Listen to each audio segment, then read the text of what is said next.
There's a saying in football that if you are practicing on Thanksgiving, you are doing something right. And that's the case for both of these teams tonight. For St. Joe's Prep, it has been all crimson and gray for 9 consecutive seasons in the 6A level since the PIAA last announced a class expansion. Now, the Hawks will look to continue their 6A championship appearance streak to 9 seasons in a row. The only team in their way right now is the Downingtown West Whippets. Tonight, the St. Joseph's Prep Hawks are taking on the Downingtown West Whippets in the PIAA 6A Eastern semifinals. It is this day in Coatesville where dreams can come true, and so can a trip to Mechanicsburg for either team. As always, only one team can advance. The next installation of the WCP pregame show is also live here on YouTube, hosted once again by myself, Dominic Campanaro. I am back with the best high school football analysts in Pennsylvania, Ryan Sullivan and Anthony Sorgi. Guys, this is the first matchup for both teams, and with expectations high for the Whippets, let's not hesitate and get right into their schedule. Ryan? And I'm looking right now at Downingtown West. First of all, great to be here. I mean, this is a great game. It's a little cold out, but guess what? Cold is not an excuse. It's not an excuse for the players. It's not an excuse for us up here. But getting into it, you look at Downingtown West. They have some pretty convincing wins, but over the last couple of weeks, they have had some wins that have not been as close. You start off, you have a win over Abraham Lincoln. Then you just demolish the competition. You win over Samara. You win over Pregame Valley. You win over Spring Ford. I mean, Avon Grove. These teams are just not really in your competition level if you are Downingtown West. Same can be said for St. Joseph's Prep, but they have had some closer games in this season, and you just keep winning and winning and winning. You win over Bayard Ruston. You win over Great Valley. I mean, you dominate them. You shut them out. And then you lose to Bishop Shanahan, and this is where you kind of see, I don't want to say the downfall, but sort of where Downingtown West does not start to do as well. Then you get a 14-7 win over Coatesville, and you barely beat Downingtown East by 1 point. Then you go in another one-score win against Coatesville. You dominate Owen J. Rogers. Let's be honest, that was not a team that should really be facing them. And then you face Central Bucks West, and then you get a win over North Penn, 35-16. But let me tell you something. That was a game that was closer than we thought. There were games where you thought maybe North Penn could get the advantage here and there. But Downingtown West was obviously able to prevail in the second half. I think that this has been a team that's been on the decline for the past couple of weeks, but, you know, you can get hot at any time, and I think Downingtown West has the opportunity to give the Prep somewhat of a game here today. Yeah, Ryan, I think the Whippets matchup in the third round of the playoffs this year was the reason why they are where they are today. The Whippets took on Central Bucks West in a nail-biting finish where the Whippets were triumphant in a 28-23 finish. This win was highlighted by a powerful defense, which helped the Whippets hold a lead throughout the whole game. The Whippets are heading into this game as they have to counter this opponent.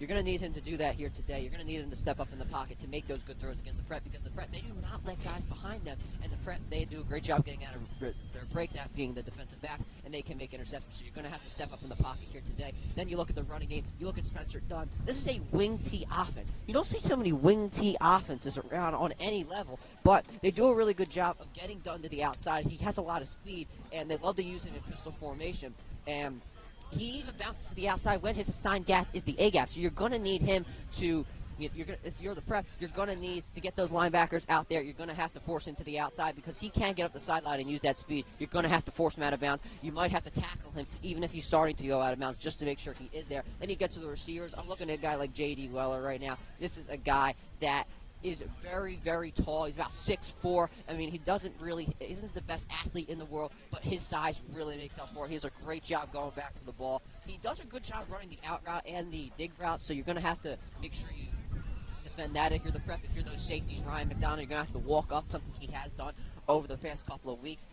And overall, he's just not the best athlete. You're going to have to make up for it inside. This offense of Downingtown West, they have some guys right now. They have Darius Smith, who is committed to Army for cornerback, but he does play wide receiver. Sometimes gets some snaps at running back as well. You're going to have to deal with him playing in multiple positions. This Downingtown West offense, pretty good, but the Prep defense is better. We'll see how they will fare out today.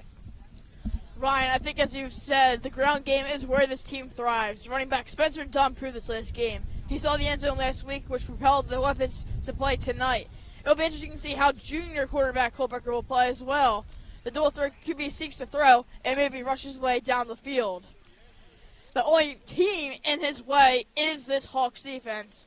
But before we get into the defense, Anthony, why don't you fill us up on the Hawks schedule? Dom, the Hawks started off the year with a loss to St. Edwards, but ever since returning home to PA, St. Joe's Prep has proven to be the best team in the Keystone State. With wins over Erasmus Hall, Our Lady of Good Counsel, and Father Judge in September, all seemed to be well at 17th and Girard until the Hawks took a trip to Upper Dublin High School, where in a 4-overtime thriller, the Hawks lost to the Explorers of LaSalle. The Prep then rebounded, beating Cardinal O'Hara, Roman Catholic, and Bonner Prendy to end the regular season. But then the Hawks had to face LaSalle again in the PCL championship. This time, however, St. Joe's got a huge 21-14 win, claiming the PCL title. In the city championship, the Prep proved to be the best team in Philly, beating Emotep 42-0. And last week in the quarterfinals, the Hawks beat Parkland 46-7. That brings us to tonight. With a win, the Hawks will advance to the 6A state championship for the 9th year in a row. Now, on a chilly evening in Coatesville, the Hawks look to march to Mechanicsburg as they continue their quest towards a three-peat. Yeah, Anthony, and we got to understand, for the past 8 years, the Harrisburg suburbs have been home to the St. Joseph's Prep Hawks.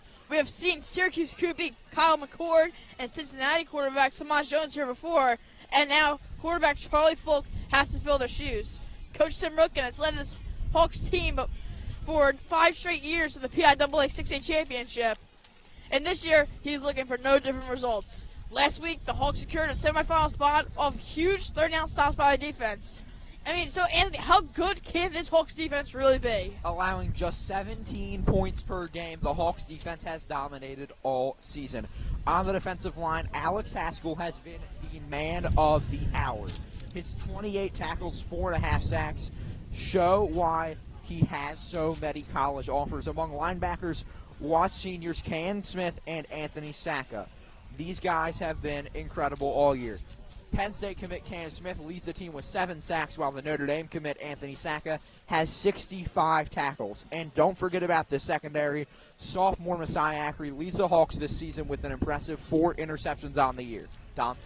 I mean, as the saying goes, Anthony, defense wins championships, and that is absolutely the case for the St. Joe's team. In a blowout win over Parkland last week, Penn State commit Cam Smith and Alex Haskell led the charge on multiple huge 3rd and 4th down sacks, which helped the Prep open up the game early in the 3rd quarter.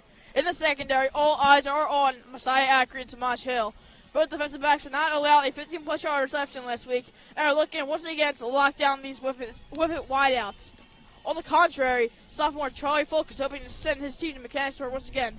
How does this offense look, Anthony? Dom, this offense is explosive. Charlie Folk's play has been great as of late. His 2,139 yards and 26 touchdowns have been impressive, considering he's a sophomore. In the receiving game, Ramir Hardy has made an impact when the lights shine brightest. He has 4 touchdowns and 265 yards over the last 3 games and looks to have another great day today. But you can't talk about this receiving core without mentioning the freshman, Jet Harrison. He leads the team in both receiving yards and touchdowns and will have a huge part in the offense tonight. But the man of the hour is Kai Billups. In the absence of Isaiah West, the junior has stepped up. His 11 touchdowns on the year are impressive, but one number is what everyone needs to know. That number is 157, the number of yards needed for Billups to reach 1,000 yards on the year as he looks to become the first back since DeAndre Swift to do so. Yeah, Anthony, last week Temple commit wideout Ramiro Hardy and freshman Jet Harrison led the charge, scoring multiple touchdowns in the process of defeating Parkland. In the run game, Anthony, as you have said, 157 is the number on everyone's mind. Kai Billups is 157 yards away once again from breaking that 1,000-yard threshold. Again, the last person to do this was former Prep running back and now Bears starting running back DeAndre Swift. All eyes are on the junior to see if he can break that threshold. I spoke to Kai Phillips earlier this week, and he said, quote, "I am going to get it." We will see if that will happen. So, Ryan, I'd like to turn it back to you. How can the Whippets shut down the run and pass game from the Hawks? Well, I think Kai Billups will be able to get that record, but it's not going to be easy. You're going to be facing some very good defensive tackles. You're going to be facing Kyle Markley, the junior. He does a really good job. The offensive lines leave him unnoticed sometimes, but he hits really, really hard. He can knock guys off their game because of how hard he can hit. He will help teammates on tackles. He does get low enough when he's making tackles, but sometimes he does let guys go. That is going to be a bit of a problem. Then you're looking at Brian Carter, who is a junior, and he is one of the fastest defensive tackles I think I've seen in Pennsylvania right now. He does a great job getting out of his stance. He gets off blocks pretty late. Doesn't really have too many moves when he's on the offensive lineman, but what he does is he gets to the offensive line, and he just lets go. He does a little rip through and gets right by. That is going to be a problem if you are St. Joe's Prep. If you're not prepared for it, you're going to have to be prepared if you are somebody like Sean Molly, Khalil Stewart, or something like that, because of the fact he does a great job getting off those blocks with his speed. You're looking at the linebackers. I'm looking at TJ Sinkus right now. This guy can rush off when he's playing off-ball linebacker or when he's coming off the edge. You're going to see him from many different looks. If you are St. Joe's Prep, you have to be prepared for that.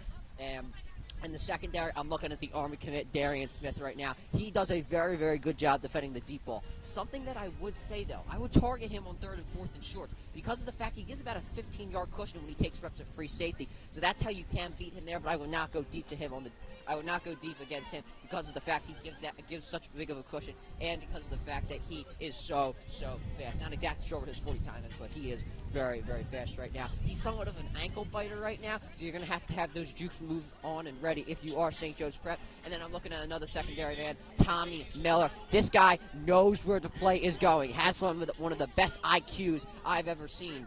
And when the defensive line clogs up, he does a really good job of stopping the run. You're going to have to be prepared for that if you are Kai Billups, Will Vocals, or even Logan Darrisol, who got some time last week.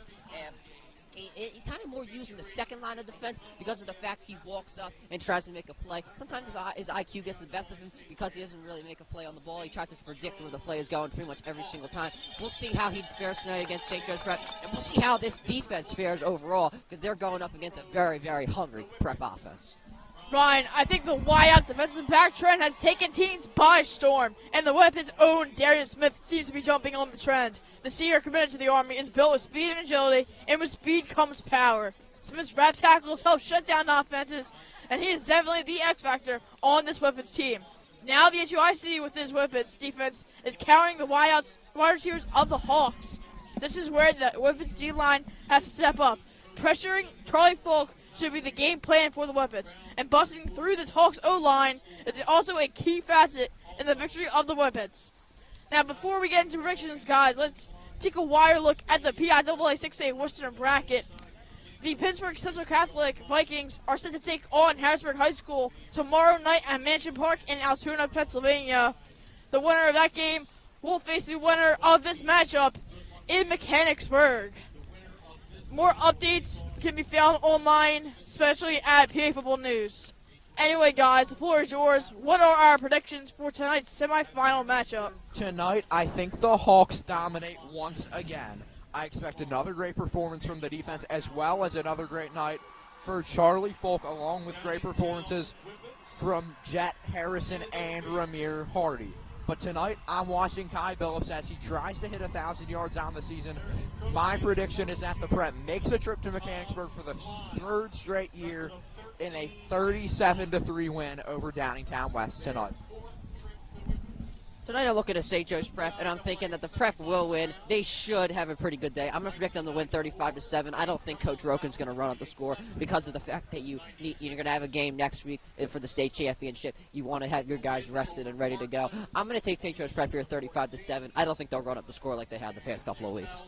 Very respectable predictions, but I think the Hawks will try to cut out this first quarter after our tight fourth quarter last week versus Parkland. But tonight, I think it will be the Kai Billups game. With the winning cold temperatures, Billups will help propel the Hawks to Mechanicsburg. Give me St. Joe's 40-14. With that being said, thanks for watching the pregame show of the next installment of St. Joe's Prep Football, presented live with WGP, the student broadcasting club of the Prep. Stay tuned for more updates and first wave action here on YouTube, covered by Sean Joslock and Gavin Heinrichs. And we'll keep you posted on social media platforms, X, Instagram, or pretty much anywhere where you see the Prep. Just a few minutes away from kickoff, so stay tuned for some PIAA 6A Eastern semifinal matchups coming up next.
Good evening, ladies and gentlemen, and welcome to WSJP's presentation of St. Joe's Prep football. Currently, the Hawks are taking on the Whippets of Downingtown in the state semifinals here in Coatesville on this very brisk fall night. I'm joined by my color analyst today, Gavin Heinrichs. Gavin, how are we feeling today? Feeling great, Sean. You know, coming into this game, semifinals, one more win, and you get to go to the state championship. Downingtown West, St. Joe's Prep. Doesn't get much better than this, especially after Thanksgiving. Yeah, Downingtown West, a seemingly formidable opponent, 13-1 record with their first-year head coach, Tom Klein. He's done a great job with this team so far. But the Prep, Blue Bloods in Pennsylvania, won a lot of state championships in recent years. They're definitely the favorites tonight. Yeah, for sure. I mean, you mentioned Tom Klein, how Klein was only a first-year coach. He's been with the program for 10 years prior, under, of course, the legendary head coach who retired last year, Mike Milano. So not new to the high school football scene, especially with the Whippets as they come into this game. Downingtown West, of course, coming off a huge playoff win against North Penn. That one having a score of 35-16 in their favor. So they're looking to build on that one tonight at Coatesville. Prep will receive the kickoff as it's up and away. It's a squib kick. Ramir Hardy's going to get that one. He's out to the 40 as he's brought down by pretty much the entire Downingtown West team. Interesting strategy on the opening kickoff. Just a squib kick it down to the 20-yard line. Yeah, definitely, Sean. I mean, more or less like a little bit of an onside kick. It never really got in the air. It kind of came straight off Mason Sharp's foot there and just never picked up any speed right into the hands of Ramir Hardy. Hardy turned up the field for about 10 yards. So at the 41-yard line is where Charlie Folk and this Hawks offense will take over. There's two to his left. That's Ramir and Jet Harrison. Billups in the backfield with him. Billups, of course, needs 157 yards to get to 1,000. Billups takes the carry, and he's up to the 46-yard line before he's brought down by number 6, Tommy Miller, for Downingtown, and it'll be 2nd and 5 for the Hawks. Kai Billups just picking up right where he left off last game against Parkland. I mean, just an insane game there, upwards of 100 yards, 2 touchdowns, trying to get that again tonight. Yeah, Jameer Rowe in motion. Screen pass to Jet Harrison. Jet's got it. He's across the 50. He'll get tagged down at about the 45-yard line, and it'll be a fresh set of downs for the Hawks. Yeah, nice tackle there by Ryan Shoemaker and Darian Smith. Smith, of course, one of the best players, if not the best player on this Whippets roster, committed to Army West Point. Just a really solid defensive back, plays both sides of the ball as well for Downingtown West. 2 receivers out there to the right. That's Ramir and Elijah Turner. Out there to the left is Rod Novotny. Billups goes in motion. Charlie looks to pass. He gets it across, and it falls incomplete. The intended target was Jameer Rowe. Just a little bit of an overthrow, looking for Jameer across the middle. Yeah, Jameer Rowe kind of been a dark horse, here for the Hawks this season. I mean, really just a player that we didn't expect to be that effective towards this Hawks offense. I mean, he's had, so far this season, 19 receptions, 230 yards, 7 touchdowns for the kid as he comes off this Wildcat. He turns upfield, Rowe at the 20, Rowe at the 10, 5, house call, Jameer Rowe into the end zone for the touchdown. Jameer Rowe coming off the motion jet sweep. Quick touchdown there. Only 2 minutes, a minute, 10 seconds into the game. And Jameer Rowe just turns it upfield. I was literally just saying it, Sean. I mean, 7 touchdowns for the kid. Make that 8 now on the season for Jameer Rowe. Just easy out of the backfield. Yeah, just an easy jet sweep for Jameer there.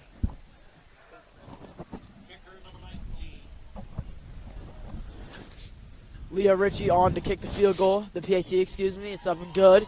So it's 7-0 Prep, just a minute and 10 seconds into this game, and the Hawks are picking up right where they left off. Making quick work so far, you know, trying to get in and out of here as quick as possible. Hawks, of course, really good so far at scoring in these early quarters, especially last week against Parkland. So, yeah, Gavin, I think the biggest blessing tonight would be a running clock early. As early as you can get it. Yeah, you know, I really like that play call there by Coach Roken. Having Jameer Rowe come from the left side of the field to the right off the jet sweep. We've seen it time and time again. Usually once or twice per game, give or take, but that time just Rowe finds a hole and uses his speed. I mean, Jameer Rowe, insanely athletic kid, a 4.4 40-yard dash, so definitely a fast player out there on the field, and Roken uses that to his advantage. Yeah, we know this Hawks all offensive line can block for days. All 4 of the 5 made all Catholic this year, so definitely a huge weapon for the Hawks there. As they're off to kick off, there are 3 men back to return. It's Darian Smith and Tommy Miller are the 2 main. Interesting formation for the Whippets here.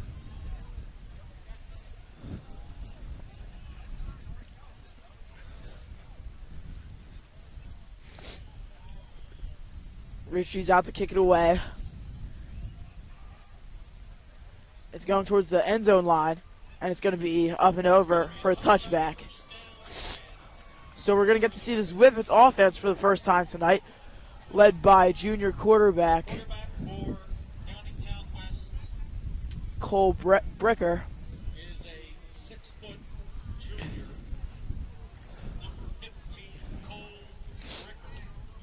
Yeah, Bricker really just your average kind of quarterback. He likes to sit in the pocket. When it collapses, he likes to try to escape and get out of it. You're not going to see him kind of stand in the pocket for too long. He's more of a guy that kind of, when the going gets tough, tries to escape and use his legs on the scramble. Man in motion for Bricker. Handoff. And he's brought down by Anthony Sacca. Almost immediately on the handoff, that was number 4, Spencer Dunn, the senior. Met by the Notre Dame commit, Anthony Sacca, almost instantly for a loss of 2. I mean, what else could you want for more in than a guy named Anthony Sacca? I mean, a 4-star recruit, 38th linebacker in the country, the 10th best player in his class in the state of Pennsylvania. Just been a star for this prep team all 4 years of high school. I mean, a 3-time first-team All-Catholic. Just a great player in Anthony Sacca. It'll be a flag on the play. False start on Downingtown. As what happens when you get a little bit too cute, 2 men in motion, people jump. And that's really just what you can't have if you're the Whippets. I mean, you want to gain every single yard you can get. So those stupid false start penalties. Yeah, and the first down was bad enough. Second and 12 now turns into 2nd and 17, and it's a little daunting task for the Whippets here. 3 receivers out to the right. Bricker's in shotgun. Man in the backfield with him. That's done. Another man in motion for the Whippets. Deep ball, and it's complete across the 30-yard line. Tackled by Messiah Acker, who was in coverage. That one brought in by number 14, J.D. Weller, the junior. It was a nice read there by Cole Bricker. Like I said, staying in that pocket, kind of having that pocket collapse on him, maybe another second, and he was taken down to the ground. Gets that one away to Bricker. Bricker up the middle for a nice gain. Bricker with 2 men in the backfield with him. Man in motion, that's number 3, Darian Smith. Goes to the right side. Hawks showing blitz. They only bring 4. Bricker drops back to pass. 2-head breakthrough. That was Stratz, and it's almost picked off by Cam Smith. And that's where Cole Bricker kind of lacks. Those throwing on the run kind of balls. Pressured early there by 2 prep defenders. That was Sean Stratz. And I believe, I think it was Chase Whitmire with him. Chase Whitmire. So, like I said, just coming into this game, Bricker on the run, not the ideal quarterback, and we see it there as he almost throws that one away to Cam Smith. Yeah, that one really not a receiver in sight. It's just Cam Smith. Man in motion again. That's done. That's every play we've seen man in motion. And it's another flag on the play. They can't get it down. And it's another false start on Downingtown West, and they'll go back 5. So it's 2nd and 15. And Gavin, we've really seen that motion every single play so far. What do you think the strategy is behind that? I mean, just trying to put guys in motion, throw the prep off a little bit. But, of course, you have to be disciplined in that matter, especially against a team like the Hawks where, like I said earlier, you need every single yard you can get. Yeah, you can't give up these penalties like they're giving up right now. Lockley showing blitz right now for the prep. Another man in motion that's done again goes into the backfield to join Bricker. The handoff will go to him, and he's met by Cam Smith, Anthony Sacca, and company for a gain of 2. And it'll be 3rd and long here for the Whippets. Yeah, Spencer Dunn is trying to find a hole.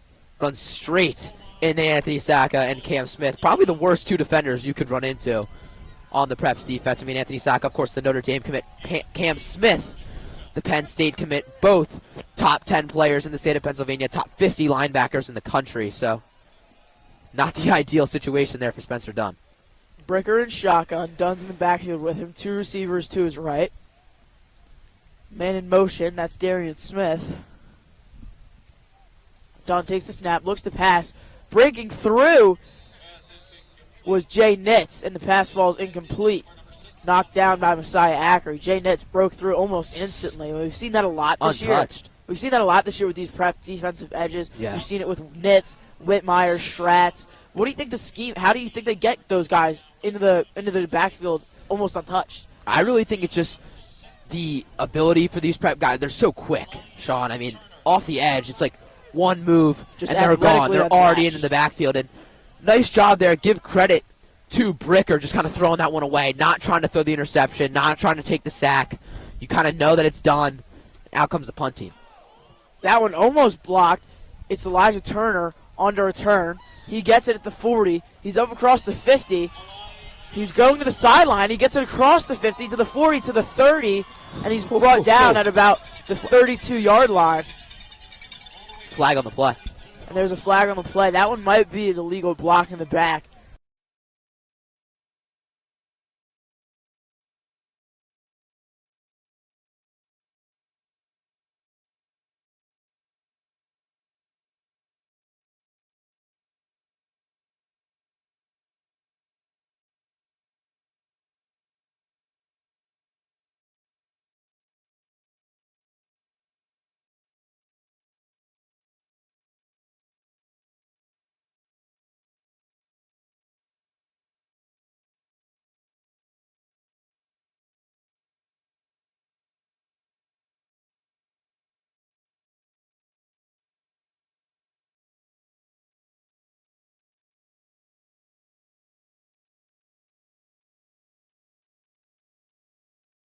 Harrison across the 50, gets a block. He's across the 40 now, and will step out of bounds there at about the 42-yard line.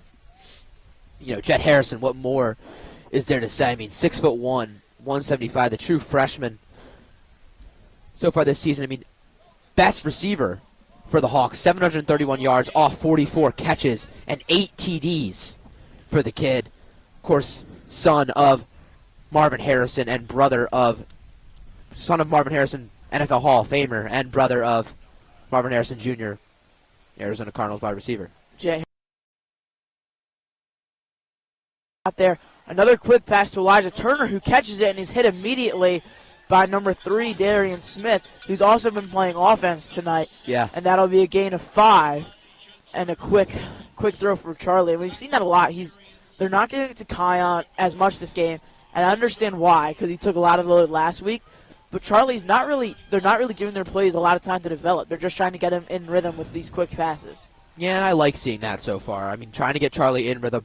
That's kind of what they did last week against Parkland. Then in that second quarter, they started to look more deep over the middle kind of passes. And there was another quick development play to Elijah Turner that fell incomplete. So it'll be 3rd and short for the Hawks here, about 3rd and 4. And that's the type of situation where those quick development plays don't always work out if you just don't give it quite enough time. Yeah, just Charlie Folk missing his target. A little bit out of the reach there of Elijah Turner. Credit to him on the play before that, though, for holding on to that ball. I mean, Darian Smith hit. Tackled him pretty hard. Still was able to come down with it. 3rd and 5 now for the Hawks. Charlie Folk with the hard count thinks he got someone, and there is a flag on the play. It's going to be encroachment on the Downingtown West. So the hard count gets him, and the Hawks will get a free first down. Don't see that every day. No, you don't, but, we see Charlie Folk does love that hard count. It may not get a bunch of defenders, but it certainly worked right here. They do run it a lot. It just doesn't always work. But like you said, Charlie Folk in love with that hard count. Watch McConnell in the backfield here as the fullback is used as an extra blocker. Billups takes the handoff. He gets a couple blocks, and he's down across the 35. at about the 25, and he's down at about the 23-yard line for a gain of 7. For a gain of about 8. And it'll be 2nd and 1 for the Hawks. Yeah, I mean, that's kind of a telltale that the Hawks are going to run the football. Whenever they put senior fullback Gavin McConnell in the backfield, he's usually always used as an extra blocker for Kion Billups. You saw it there. We're looking to probably see it again here as Folk only has 2 wide. Ramir jumped a little early. There's the flag. Ramir was about 6 yards downfield before the ball was snapped. You saw that one coming a mile away. I'm shocked they waited so long to throw the flag. I like that play call, though, from Roken. I mean, you have McConnell in there the play before. Then you only put 2 receivers out there wide, kind of on 2nd and short, kind of trying to throw Downingtown West off, thinking that they're going to run the football again. Instead, play action. You had Ramir Hardy on the one-on-one. If he didn't jump off sides. Folk, another hard count. Doesn't work this time. 4 receivers out there for the prep, and Ramir on the sideline. So an interesting formation here. Jets alone to the right with no safety help, so keep an eye on that. Phillips in the backfield with him looking right now like he's going to be a blocker. And it's going to be a quick pass away to Jameer Rowe. Jameer Rowe wrestled down after a gain of about 3, and it'll be 3rd and 3 for the Hawks. Harrison on the near sideline, guarded by good Kimball. I mean, like you said, he was in the one-on-one, but right from the get-go, he had him. He had his man. Could have been an end zone shot there for Charlie Folk instead of decides to go over the middle to Elijah Turner. Oh, yeah, excuse me, that was Elijah, not Jameer. 3 on his right side, that's Elijah, Ramir, and Jet. 1 to his left. Jameer Rowe. Billups in the backfield with him. Folk takes the snap. Looks to quick pass it away to Ramir Hardy, and it's dropped. And it'll be 2nd and 10 for the prep. And a really nice job so far by these prep offensive linemen. I mean, Charlie Folk has barely seen any pressure at all tonight on these first couple drives. So part of that's due to the play calling. That's true. Designed a 2-second max. Billups gets the handoff, and he runs into a pile that he can't quite get out of. He'll get a gain of about 4.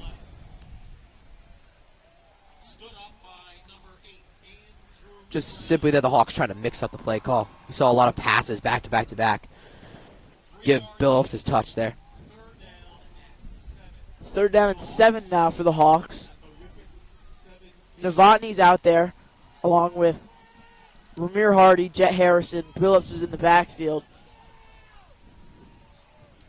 Folk in shotgun. Novotny looking like he's going to be an extra blocker for this play. Folk looks to pass, looks to the end zone for Jet Harrison. Jet Harrison's got the angle. Just a tiny bit overthrown. Jet Harrison got a hand on it. Couldn't quite reel it in. But Gavin, he had the separation, and it was a well-thrown ball. It just couldn't all come together. Harrison's down now in the back corner. He took a little bit to get up. He got up. He's going to come off for this one out to the sideline. But, yeah, Sean, like you said, he had good Kimball on the one-on-one once again on the near sideline. Charlie Folk might have waited a little bit too long. I mean, Harrison was already nearing the back of the end zone by the time the ball got there. It would have been a tough catch. Regardless, he was unable to come down with that one, and Richie comes out for the kick. Richie comes out for the 32-yard kick. And it's up and through the uprights. Leo Richie has only missed 1 in his prep career, and that was from 40+. So 5 minutes left in the first quarter, and your score is 10-0 Hawks, unable to come away with the touchdown that drive. Still points on the board. Jet Harrison getting checked out on the sideline right now. It looks like it might be some type of head problem because he looks kind of dazed, and they're checking out. You know, he's got his helmet off. They're checking him out down there. But, of course, that's all just speculation. Yeah, Dom, Sean, and now we're going to get another look at this Whippets offense. I mean, like we said, Downingtown West is a very good football team. I mean, 13-1 in the regular season. Of course, that one loss coming to Bishop Shanahan High School. But the offense averaging upwards of 28 points on the season, only getting up about 13. And in the playoffs, they're averaging 33 points on the offensive side of things. So definitely a well-rounded Leo's kick is up and good. It's going to go into the end zone, over the back of the end zone, actually. And they'll take over at the 25-yard line. Leo, we see him just kick it over the end zone so often, and it kind of takes away from some of the fun. You see some of your favorite players. Whitmire is on the kickoff team. Last year it was Taj Horton made some big plays on the kickoff team. Kind of takes away that part of it. But still just the safest play. For sure. Excuse me, they'll take over at the 20-yard line. So it's Bricker and shotgun. Dunn in the backfield with him. Two receivers to his right. Bricker looks to pass, rolling out right. Here comes Nitz. He gets the pass off before he's brought down by Cam Smith. Catch was made by number 19, Mike Tereshi. Credit to Bricker for getting that pass off with Nitz in his face. Rolling out right. Yeah, Jay Nitz once again making his way into the backfield, putting pressure on Bricker early. Bricker, credit to him, though, making that throw while rolling out to his right, and Tarashi just coming down with it, securing that football. Bricker hands it off to Dunn. Dunn gets a little bit of a hole, more than he's gotten all night, before he's brought down by Cam Smith for a gain of 6, but he'll get the first down and more. So now it's going to be 1st and 10 for the Whippets from the 35-yard line. And, you know, Dunn, although maybe undersized, 5'8", 171, he runs track for Downingtown West. Definitely a speedy kind of player. Earlier in this season against Smyrna High School from Delaware, 4 touchdowns in the first half alone. Bricker gets a quick pass away to number 6, Tommy Miller, and he's brought down quickly by Roman Colbernino.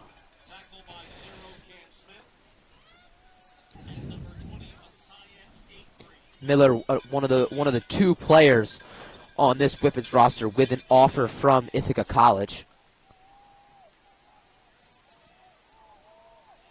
Also coming off a 9-yard receiving touchdown against North Penn. Bricker takes a snap, hands it off to Dunn. Dunn cuts it to the outside, cuts it back in, and he's wrapped up by Anthony Sacca for no gain.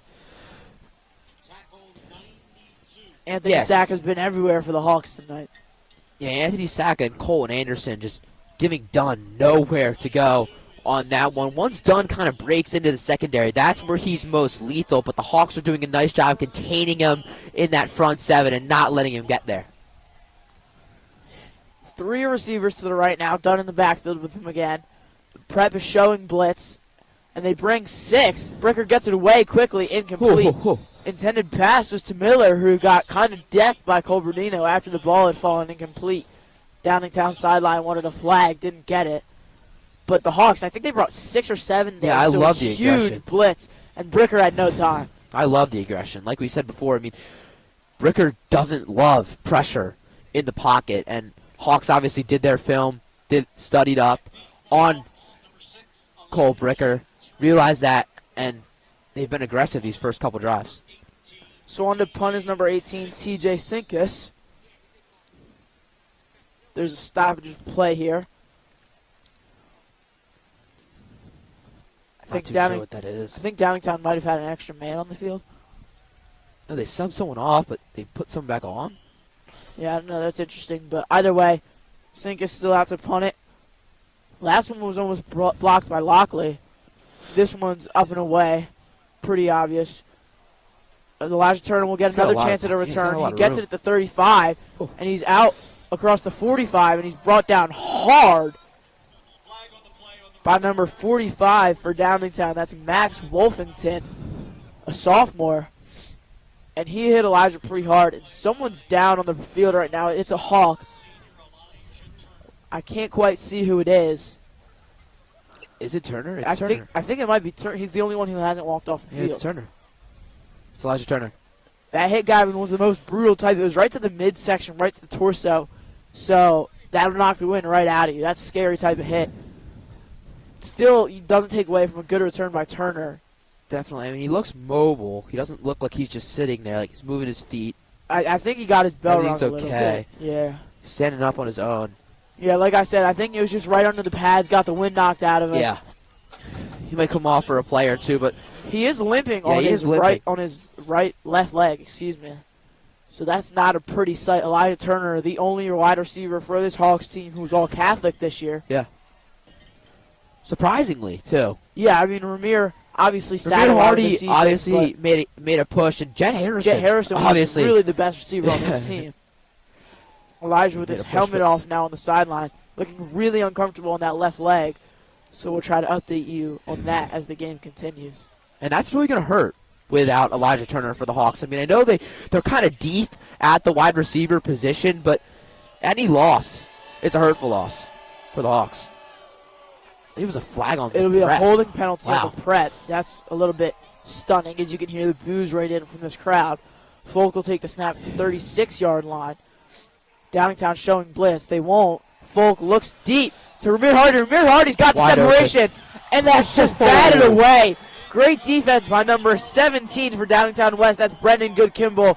We saw him get beat earlier in the end zone with Jet Harrison, and he had a Ramir Hardy. Ramir Hardy had him beat. Yeah. And I don't know if it was underthrown. It was. It was hard to tell, but he made his ground back, and he made a great play at the ball to swat that away. Saved a huge play for the Hawks. Little bit underthrown there from Charlie Folk, as you kind of mentioned. I mean, hit Hardy in stride there. He definitely had Good-Kimball beat. Nice job there, though, by Brendan Good-Kimball to swat that one away. Billups gets it to the outside, and he's brought down for a gain of 8. Again, when we say Billups chasing 1,000 for the first time of a prep running back since DeAndre Swift, who obviously is now in the NFL.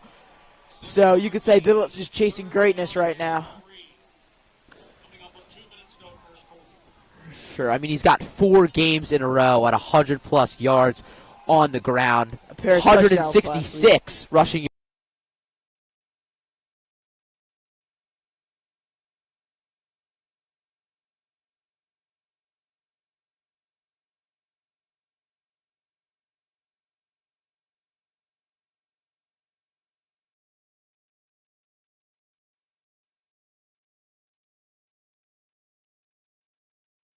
Seen from Downingtown West, these low type of tackles, and you wonder if that's going to be a theme for today. And just an update, Elijah Turner is walking around on the sideline on his own power with a very, very subtle limp. So he looks like he might be getting a little bit better. Fake jet sweep. Full quick pass to Ramir with a one-handed snag, and he stays on his feet, and he fights forward for a few more yards before he's pushed out of bounds by Tommy Miller pretty authoritatively. But a nice one-handed snag from Ramir Hardy there. What a play, and able to stay on his feet for the extra yards. Almost gets the first down. Ramir Hardy getting it done when you need him most. I mean, 3-star wide receiver recruit, of course, committed to play football next year at Temple University. The 35th best player in the state of Pennsylvania. Just a really fast kid who's battled with injuries this season, which, of course, has caused him to see some limited playing time, but making the most of it here in the state semifinals. It'll be a timeout from Downingtown West before 2nd and 1 from the Hawks. And just a quick Elijah Turner update. He's bouncing around on his leg, doing some drills. So it looks like it might have just been a bruise or something to that effect. Looks to not be an incredibly lasting injury. He's running around on the sideline, so he looks like he's doing pretty well. But again, that Ramir Hardy snag was just really impressive. Yeah. And it was a quick throw by Charlie, too. That was not an easy one to catch. That was coming sure. in hot. And he just churned his whole body weight because the throw was behind him. And he was able to get it. And, again, the most impressive part to me was the fact that he was able to keep balance and stay fight in forward bounds. for the yards. He was pressed up against the near sideline, too. Oh, yeah. He was tiptoeing across the sideline and almost got the first down. I mean, it's 2nd and 1, but it's pretty much 2nd and inches here for the Hawks. Still no Elijah Turner. We see McConnell out there on the 2nd and short. I'm guessing this is a run. But Yeah, again, you we would saw the play assume action so. a little bit earlier. Billups again. To me, this seems like kind of a Vocalos type of carry, but definitely a bigger back. But it'll go to Billups. Billups fights forward. He won't have much, but he'll have the first down. And you know what, Sean? I kind of used to think that, too, in that Kai Billups wasn't really your guy Only when it 5'8". was those short carries. But these past couple weeks, he's really proven me wrong. And, Coach Swift on the sideline has, really formed a well-rounded running back. Usually it was West with the size and the speed, and Billups lacked the size but had the speed. And now, kind of Billups, really a power back. Folk in those steps short forward, situations. avoids the sack, gets it away. caught by Gavin McConnell, one of the Prep's favorite players, and the crowd goes crazy. A great play by Charlie, though, to step up through the pressure and then make the throw fading away to the sideline. Yeah, definitely, and that just shows how much Charlie's matured throughout this season. I mean, earlier in the year, he might have been frantic, maybe taken a sack or tried to throw that one away, but Charlie Folk really never gives up. He doesn't quit until the end of the play. Vogelos out there now, gets the carry. Vogelos across the middle, across the 30-yard line, and it'll be a gain of 4. Oh, the Hawks offensive line pulling him forward. Two the play was flags. seemingly dead. 2 flags on the play, though. That was Khalil Stewart kind of grabbed the shoulder pads and just pulled him forward for the first down. I'm not quite sure if that's illegal, though, is the question. I don't know what the call would be. Yeah, I don't know what the actual penalty would be. but either They're way, waiting a on heads-up play from Khalil Stewart. Khalil Stewart, really just one of those guys that never gets out of the play. No. I don't know what they're going to call. The rest still discussing. But like I was saying, Sean, I mean, Khalil Stewart's one of those guys who just never really quits on the play. We see him kind of come off the offensive line and follow his running back. He's really quick for his size. He's going to be taking that size up to Syracuse University next year to play some football. They're going to call it on the Prep. Not too sure what the actual call is, but it's against the Prep. And I'm guessing, like that it was something Yeah, against him pulling. I don't know what to call it, but it's probably something about how Khalil Stewart literally just almost picked up Will Vogelos and carried him forward for a first down. But either way, the clock will wind down, and that'll probably be the end of the first quarter, as the Hawks will not run another play. So a first quarter, very one-sided affair today, Gavin, as we've seen so often, 10-0. Maybe it could have been 14-0 if Jet and Charlie could have connected on that touchdown deep ball. So what have you seen from the Prep that's just made them so dominant today? I really think for the Prep, it's kind of been slowly but surely getting Charlie Folk in rhythm. Like we said earlier, those quick plays, those slants, those 5, 8-yard gains, and then mixing it in every once in a while with a Kion Billups run and something like that. And like we said, that trick play, kind of the jet sweep to Jameer Rowe off the edge. So Coach Rook is doing a really nice job of mixing up the play call here at Coatesville, and that's kind of throwing Downingtown West off their game. And just because they're designing those quick plays for Charlie doesn't mean they don't have faith in that deep ball, because they've thrown it twice, one to Ramir and one to Jet, and both of them were well-designed plays that could have connected, both just falling incomplete. But that idea of getting Charlie in rhythm isn't just this game. That's been their theme for the past couple of weeks. And I feel like once you kind of see him get into rhythm more, that's when you can take those deep shots. Because we saw that first drive was all handoffs and quick throws, and then the second drive you mix in the Ramir deep ball and the Jet deep ball, and we'll see what we'll get here on 2nd and 2 from the 30-yard line. It's a Billups run, and yet again he won't have much, but he should have enough for a first down, and he will. Waiting where they spot this ball. And it's a Hawks first down, so it'll be 1st and 10 from the 27-yard line. Billups hasn't really gotten the breakout runs yet this game. Of course, it's only the second quarter, but he's getting those 3rd and short, 2nd and short runs. Like we said, Chattanooga just proving everybody wrong that his size isn't a factor to him. Folk tries a hard count, doesn't work. Almost dead. 3 receivers out there with him. It's Jet, Ramir, and Jameer Rowe. Still no Turner. And Novotny out there. Turner is on the sideline with his helmet on, standing by the coach, so he looks like this might be his last play on the sideline. Billups gets the handoff, and he's wrapped up quickly by number 22. That's Brian Carter on the quick wrap-up tackle for a gain of only 3, and Billups comes to the sideline for what will be a Will Vogelos play. Elijah's still on the sideline. We're waiting to see the call. Yeah, he looks to be he looks to be fine. He has a brace now on his left knee, but looks to be standing up, jumping around, all good there. Just a matter of when he's going to get back in this game. Full quick pass away to Jet, and that one just right over his hands, almost picked off by number 17. That's good Kimball. Yeah, that was just over the hands of Jet Harrison. You know, when it's over 6'1" Jet Harrison, you know that's kind of an issue. 6'1" Jet Harrison, who can jump out the building. Good Kimball almost coming down with it. That was even out of reach of his hands. So 3rd and long now for the Hawks. Yeah, Charlie looking a little bit more off rhythm today than we've seen in the past couple weeks, just missing those throws that are outside of the numbers. Going back to kind of early season Charlie, so let's see if we can shake that out. There's 4 receivers out there. Elijah's back out on the field.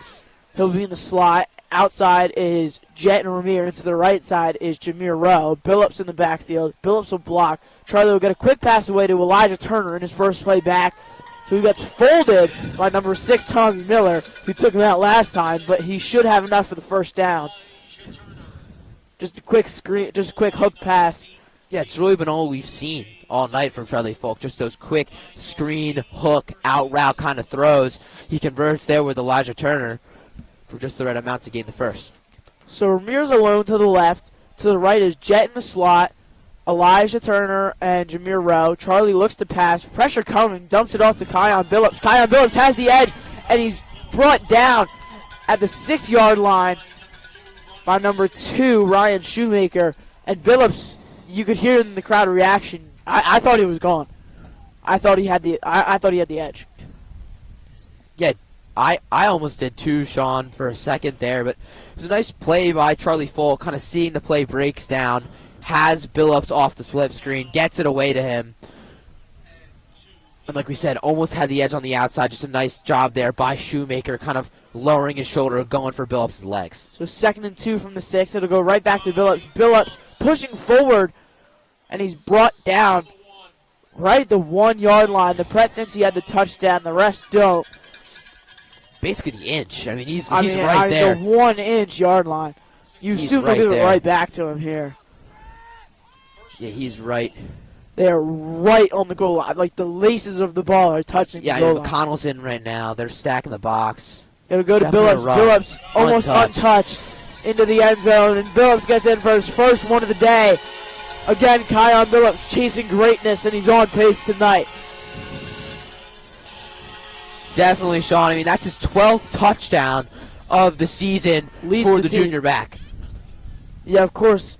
Isaiah West, the 4-star Ohio State commit, goes out with an injury against LaSalle. Big shoes to fill for Yeah, Billups. huge shoes to fill. Isaiah West, one of the better running backs in St. Joe's Prep history.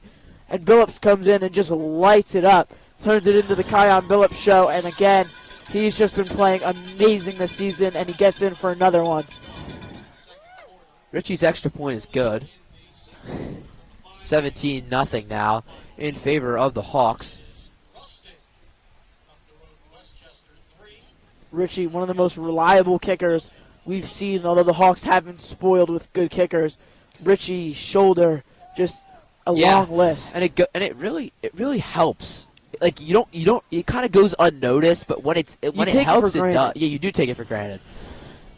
It's just one of those things. Like we've seen teams go out there for a 30-yard field goal, and it's not a chip shot. It's a tough make. Or Richie can go out there and bang them from 40. Some teams, like Roman Catholic teams like that, they have to go for it. Yeah, on 4th and long, even though it's only 30, 25-yard field goal, just because they just don't have a kicker. Even on punts, especially. I mean, Leo Ritchie's done an amazing job at pinning punts inside the 10, inside the 5-yard line this season, and that goes a long way. 3 back to return again. That's Tommy Miller, Darian Smith, and Brendan Goodkibble. 3 people who have definitely made their presence known in this game. Richie boots it away. That one won't go into the end zone. It's fielded at about his face there. The 10-yard line, and it bounces out of bounds. And Richie looks very disappointed as he trots back to the sideline. We don't see that a whole lot from Leo Ritchie. Of course it is 25 degrees and windy, as you can hear us shivering. So. Yeah, wind in Richie's face. They're blowing right to left. And you could see the ball kind of just drift out of bounds. Yeah, it was drifting that way. Took a bad bounce towards the sideline. Just unlucky there for Leo Ritchie. Of course, not what you want to see, but so it is what it is. West will take over at the 35-yard line on the right hash. And it's Bricker back there in shotgun. The running back with him is Dunn. It's actually Tarashi in the backfield. Tarashi, it's the first time we've seen him. Dunn goes in motion. Fumbled snap. Bricker falls on it. Ball still loose. And the Prep looks like they have it. Easily. Everyone thinks they have it, and they do. Who falled on it? Who fell on it? It was it was Jay Nitz, I think, who recovered it. Excuse me for my grammar mistakes, but Nitz fell on it. Well, actually, Bricker fell on it. Yeah. And then it just slid right out of his hands. It was just bad miscommunication there. I mean, I pointed out that Chirishi was there instead of Dunn, and then as soon as I said that, Dunn comes off the Wildcat. Dunn comes off the jet sweep, and Bricker just not able to communicate with him, not able to get the ball into his hands. It falls loose. He tries to fall on it, and somehow it slips out. Nitz comes in and scoops it up for the Hawks. So great field position now for Charlie Folk in the offense. 28-yard line, as Gavin said. Great field position. Elijah's alone to the left. Ramir and Jet outright. Billups in the backfield. Fake handoff to Billups. Charlie Folk sensing the pressure, gets it away to Jet Harrison. Harrison lost it. And just a back shoulder throw. Harrison unable to track it. And again, and that's the third time we've seen Charlie Folk. And I am the biggest Charlie Folk convert in the world. I did not think he had at the beginning of the season, and I was proved wrong. Yeah. Time and time again. But he hasn't looked stellar tonight. And of course, it is windy and it is cold, but it's not unlike we saw last week weather-wise. And he's not playing as well. Yeah, Harrison just looking for that ball over his left shoulder. Folk throws it over his right shoulder. Not much really Harrison could do there. Just a missed target there by Charlie Folk. Charlie Folk gets another quick pass off to Steinmetz. Steinmetz leveled by Tommy Miller on the sideline. But that just shows the depth of the wide receiver core. I mean, that's the wide receiver 5 for the Hawks this season, and still making an impact where he can. A nice catch there by Steinmetz, able to hold on to that one. And Rob Novotny and Anthony Sacca will check in for the prep, and we saw it on the practice before the first game of the year. Anthony Sacca taking offense.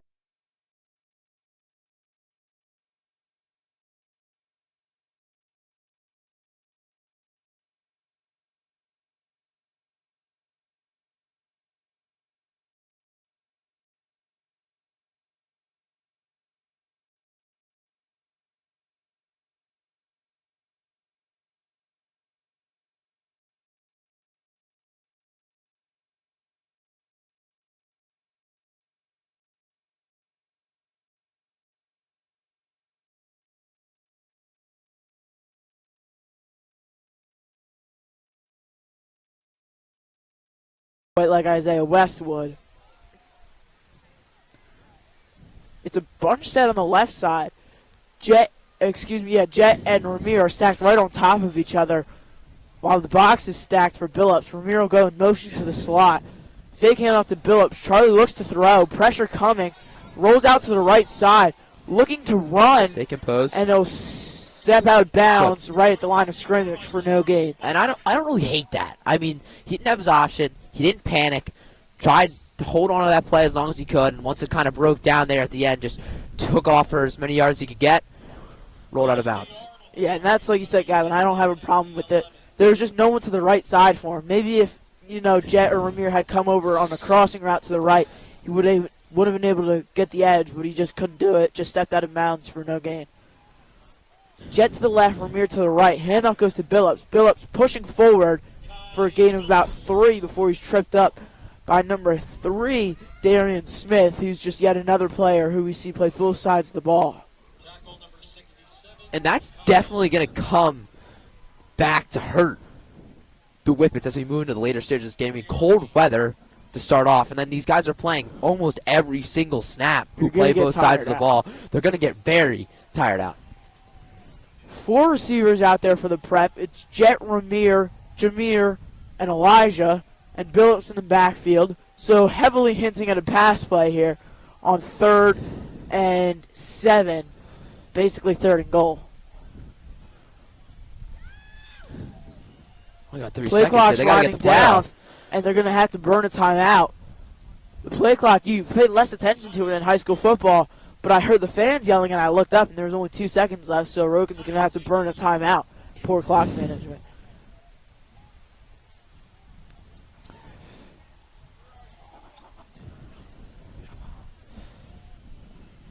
The Hawks definitely not in uncharted territory when it comes to this game. I mean, they're 10-0 in the state semifinal round in their 10 years of playing in the PIAA playoffs. They're 28-2 overall in the PIAA state playoffs. Those two losses, of course, coming in 2017 and 2021 in the state championship games. So just... Yeah, the Hawks, one of the most experienced teams when it comes to the playoffs. They execute. They just every year they find a way to execute, and that's what's so great about this team. Yeah, the Hawks won the state championship in 2013, 14, 16, 18, 19, 20, 22, and 23. So obviously a legacy to protect for these Hawks this year. Again, same formation as last time. 4 receivers out there. Billups in the backfield. Charlie Folk does a hard count like he always does. Looks to the sideline. 4 seconds left on the play clock again.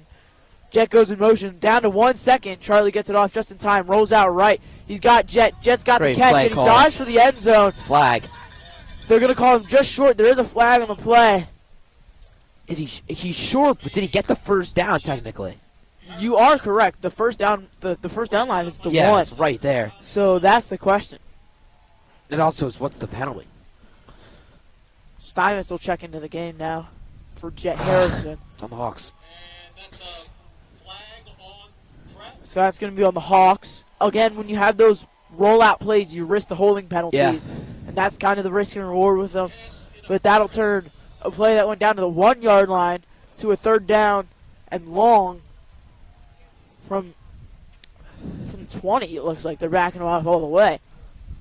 And I really like that play call there, though, by Coach Roken. I mean, putting Harrison in motion, faking the jet sweep to him, and then having him kind of roll out for a out route, sort of, kind of. So I don't think it was a hold because it was a 15-yard No, it was penalty. interference. It was PI. Interference from Jet, I guess. I'm not sure if it was Jet or if it was was another receiver slanting across the middle. He might have ran in to Jet's. we saw that a lot defender. in the Bears-Lions game Yeah, yesterday. you saw that in the Bears-Lions game. Happens a for lot sure. with Cole Kmet. Charlie Folk looking to pass. He's going end zone for Ramir Hardy. Oh! Drops it. Everyone Ramir- stood up. Ramir Hardy had it in his hands. And that is unfortunately not an unfamiliar sight for these Hawks. Ramir has dropped his fair share this year.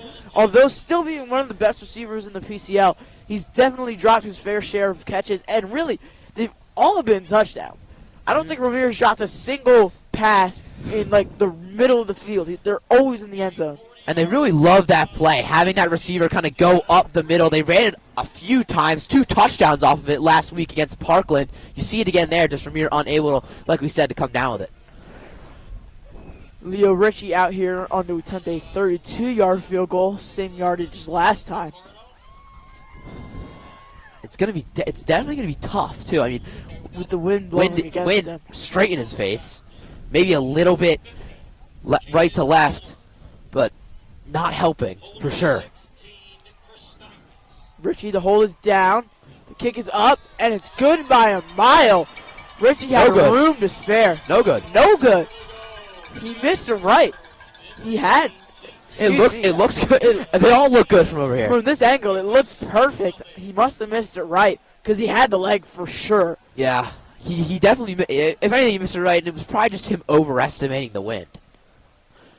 Yeah, that's true. Probably thought the wind was going to be more of a factor than it wasn't- was. Yeah, he kind of kicked. I mean, it wasn't really like a floaty kind of kick. It was more of like a knuckleball, like trying to just like not take the wind into effect that much and hurt him a little. So Bricker's out there, man in motion. That's done. Excuse me, that's Smith. Another loose fumbles snap. another Oh, it's fumbled snap, again. And the They got it Bills again. have it. And deja vu. Sack is already running off the field. He knows it. And they do have it. Who fell on it this time? Was it Cam? It was Cam. Cam was last off the pile. Yeah, it was Cam Cam Smith with the fumble recovery.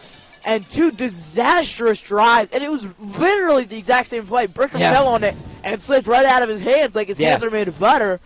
And it fell right into Cam Smith's lap. That time instead it was Bricker with 2 backs, one to his right, one to his left, and just it wasn't even a horrible snap. It might just be the cold weather. He wasn't able to hold on to it, and then like you said, he kind of falls on it, can't corral it, and Cam Smith comes barging in there and picks it up. The first one was because I think Dunn hit it in his motion, in his jet sweep. Yeah, that was just. But that one was just, it hit him right in the chest. He just couldn't hold on to it. Billups gets up the middle, and he gets a gain of about 10 yards before he's brought down. It'll be a gain of about 8, and it'll be 2nd and 2 for the Hawks. 2nd and 3, gain of 7. Nice job there by TJ Sinkus, stopping Billups' forward progression on that tackle. After Sinkus, Billups had maybe one more defender to the beat, and then the end zone. A nice wrap-up tackle there by the junior. Excuse me. Ramir out left, Jet out right. Billups in the backfield. He'll get the handoff. A lot of blockers pushing forward. He'll have the first down. And then some. And a little bit extra down on the 5-yard line. Billups just bullying this Downingtown secondary. Yeah. Just kind of ran through him. And it's just kind of one of those things, kind of like Boise State with Ashton Genty. You know it's coming every single time. There's no way to stop it if you're the Whippets. Billups again filling in for the injured Isaiah West, doing a marvelous job as he's got the Hawks down to 5. Just anything you could ask for in a running back is Billups will get it again, trying to push through. That one just a little bit too many bodies in the pile. Yeah. And Billups will get a gain of about 2. And, not only to credit Billups, it's definitely the offensive line. They create the holes for Kion Billups, and they also push him forward a few yards when he needs it most. Khalil Stewart, Christian Leonard. Again, 4 out of 5 all Catholics. What more can you ask for as a Jake running back? Nanum. Yeah, just some great guys. Nanum, of course, center, transferred in this season from Delran High School. He is an offer from Boston College. So a very stacked O-line is what this prep brings to the table. And it, of course, helps Billups. It really helps everybody, though, in that backfield. Handoff again goes to Billups. Billups cutting to the right side. Oh, tripped up. He avoided about 4 tackles before being brought down by Tommy Miller, who's been all over today on Here both comes sides Saka. of the ball. Saka trots back out there Anthony Saka and Jake Wilson. on 3rd down and goal from the 4-yard line. And a very similar formation we've seen inside the 10-yard line. Saka's been out there as an extra blocker. So if I'm Downingtown West, I'm stacking the box. That's what they're doing. Saka and McConnell there in the backfield as blockers. Billups just up the middle. For the touchdown, that's Billups' 2nd of the night already in the first half. And really, Billups, for the first time all season, the touchdowns are there and the yards really aren't. Because they've gotten such great They field add up, position. though. They do, for sure. Because I think he got every yard on that drive. Yeah. But he hasn't been able to break any of those big runs hasn't. because Yeah, you're right. he's gotten the ball at the 25 every time. So far, he may have maxed out at like an 8-yard run. Yeah, But because it's there's like, nowhere else to go. It's back-to-back 5-yard carries, Exactly. 4-yard carries, 6-yard carries that are going to get him his yards. So before you know it, you're going to see Kion Billups right up there with Swift as he's got 2 touchdowns on the night, adding to his team-leading 13 touchdowns, more than any offensive player except, of course, Charlie Folk. Leo Ritchie converts on the point after 24-0 here at Coatesville High School. Not really what we expected. Those 2 fumbles, definitely. I'm almost missing these long offensive drives, guys. Yeah. Because we haven't really got to see.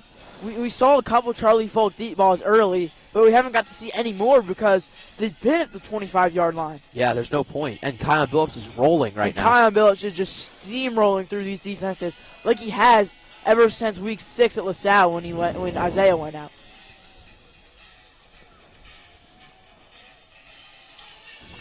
Again, I've never seen a team have 3 returners. Yeah, they have 3 guys back there. It's interesting every time. But it's Darian Smith, Tommy Miller, and Brendan Goodkimball. Yeah. 3 guys who, again, have been everywhere. I think they're the 3 best players along with the quarterback, Bricker.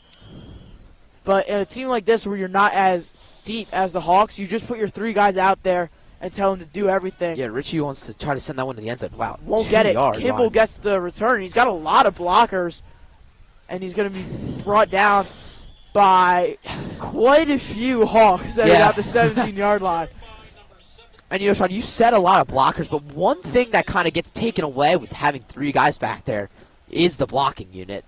They had like 5 or 6 guys lined up front, but from them back to the return team, there was like 3 players there for the Whippets. There was a wall around Kimball and a wall up front, but that in between, these Hawks, the Hawks special teams can get an awful lot of head of steam there. And like we said, they have a really, really good special teams unit. Smith in motion, Bricker in the backfield with 2 running backs. We've seen it a lot. It'll go to Dunn, and he's met hard right as he gets the ball.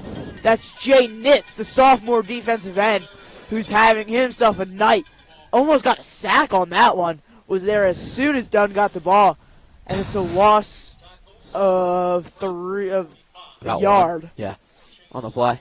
Just nits time and time again. It seems to be untouched as he makes his way into the backfield, bringing Dunn down there with authority. Mason Talley out there now in coverage, who has a broken left wrist. So Yeah, he's it's like the third week in a row Yeah, where Talley's Mason- playing with a cast on his hand. Mason getting more playing time than he has all season. great Pass coverage. broken up by Colberdino, who's having himself a season, leading the team with 3 interceptions. Kind of a breakout year for Colberdino. But yeah, Talley, it's almost interesting. He's getting more time now with a broken wrist than he has all year long. And he's gotten minutes, and he's gotten on the And field. I don't know also if that's due to the past games he's played with a broken wrist. It was 42-0 and 46-7. And Talley's a hard hitter. Yeah, And true. we see that all the time. But it's just interesting that now that he's injured, he's getting his minutes. As the Hawks front line is coming, Great catch. great catch by Dunn. Excuse me, that's Miller. And he's He leveled got by lit up. Ryan McDonald. Holy. Sacco was there on coverage. He had almost broken that tackle. He's limping off the field. It was a really, really hard hit, though, by Ryan McDonald.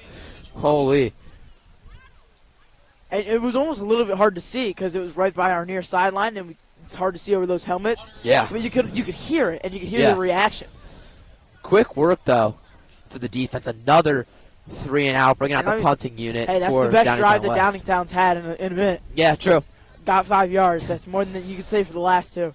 Their punter, who has a guardian cap on, out to punt that one away, not blocked, way That's a over great Elijah punt. Turner's head, down to the 30-yard line where he gets Wow. it.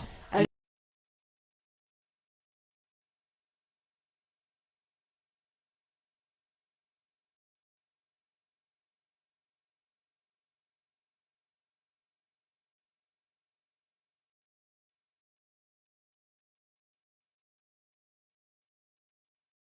Elijah Turner a little bit perplexing there.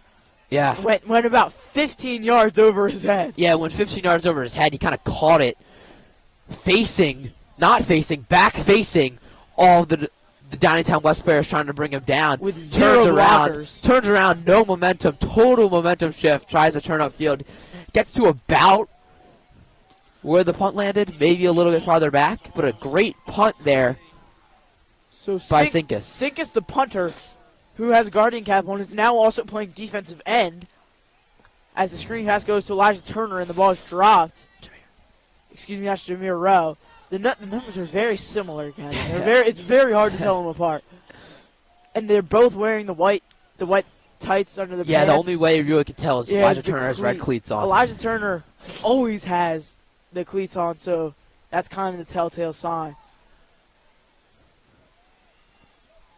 Charlie Folk in shotgun, 3 to his left. Billis in the backfield with him. To his left is Jet, Ramir, and Jameer. And Novotny's down on the line. Well, Novotny had a great start to the season. He's been quiet since.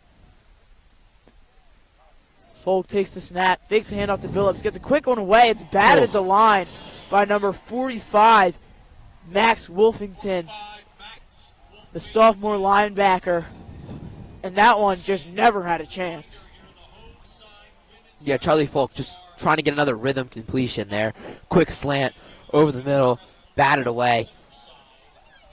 Nice play there by Wolfington. 3rd and 10 from the 30 now for the Hawks. 4 receivers out there. It's the big 4, Jet, Ramir, Elijah, and Jameer, with Billups in the backfield, who goes to Charlie's right side. Looks like he's going to block, and he will. Charlie looks to pass. Pressure coming. Gets it across the middle to Ramir Hardy. Nice find. Hardy gets it, and he's tagged down by Darian Smith, but it'll be enough for a first. Gain of 13. Yeah. Move the chains, Ramir Hardy. And like you said, Gavin, that's just a great find from Charlie Folk on the curl route. Not much to say other than just a nice job Yeah, there it by was Charlie just Folk. a very basic move the chains type of play. Yeah, I mean, Ramir Hardy just able to create some separation there from Smith. Come down with that one secure for the first down. Handoff will go to Billups. For the first time, has the yards to break it long, but he can't do it. Gain of 6, and he'll get across midfield. But Kion Billups, exciting drive for him because he'll finally have a chance to break one for more than 10 because he has the room. But Will Vokalos will check in. Excuse me, he's not across midfield. He's down at the 49-yard line. It'll be a gain of 6, 2nd and 4. And you saw Billups try to stiff arm good Kimball, just wasn't able to bring him down as he was forced towards the near sideline. Now, of course, Vokalos in for the Hawks. Vokalos playing not necessarily with an injury, just some popped blood vessels in his eye. That occurred last week against Parkland. Doctor said he'll be okay. They'll heal in due timing, but a little bit scary there. If you kind of look at Will Vokalos, he doesn't look. They don't look as confident in him as they usually do either. Maybe, Yeah. like you said, that's the lingering injury. I mean, honestly, it was due to a hard hit that he took at Parkland, and so they might try to be less. I remember the shot he took. He Yeah. took a pretty rough shot towards the end of that game. And any head injury or any injury It's in that scary. area is scary, of course. 2 to his right, that's Elijah and Jameer. 2 to his left, that's Ramir and Jet. Billups in the backfield with him. Folk in shotgun. Billups again goes to the right side. He'll look like he's going to block. It's a very similar formation. These Downingtown DBs are really brings sagging four. off their defenders. Yeah. Gets it to Jameer. Jameer Rowe makes the tackle, and he's across the 30, making men miss. He's making Sinkus look like a fool as he's brought down in the 25-yard line. And Sinkus just couldn't keep up with him. Yeah, and Sean, I'm not really too sure what West was trying to do there. I mean, they had all their D-backs, especially on that far sideline, kind of sagged off like 10 yards. Just And it was Jameer only, Rowe it on was the only quick. 3rd and 4. Exactly, Jameer Rowe on the quick comeback route. He gets that, uses his speed to get into the open field, and then a couple jukes. Just a nice job by Sinkus to catch up with him and bring him down to the ground.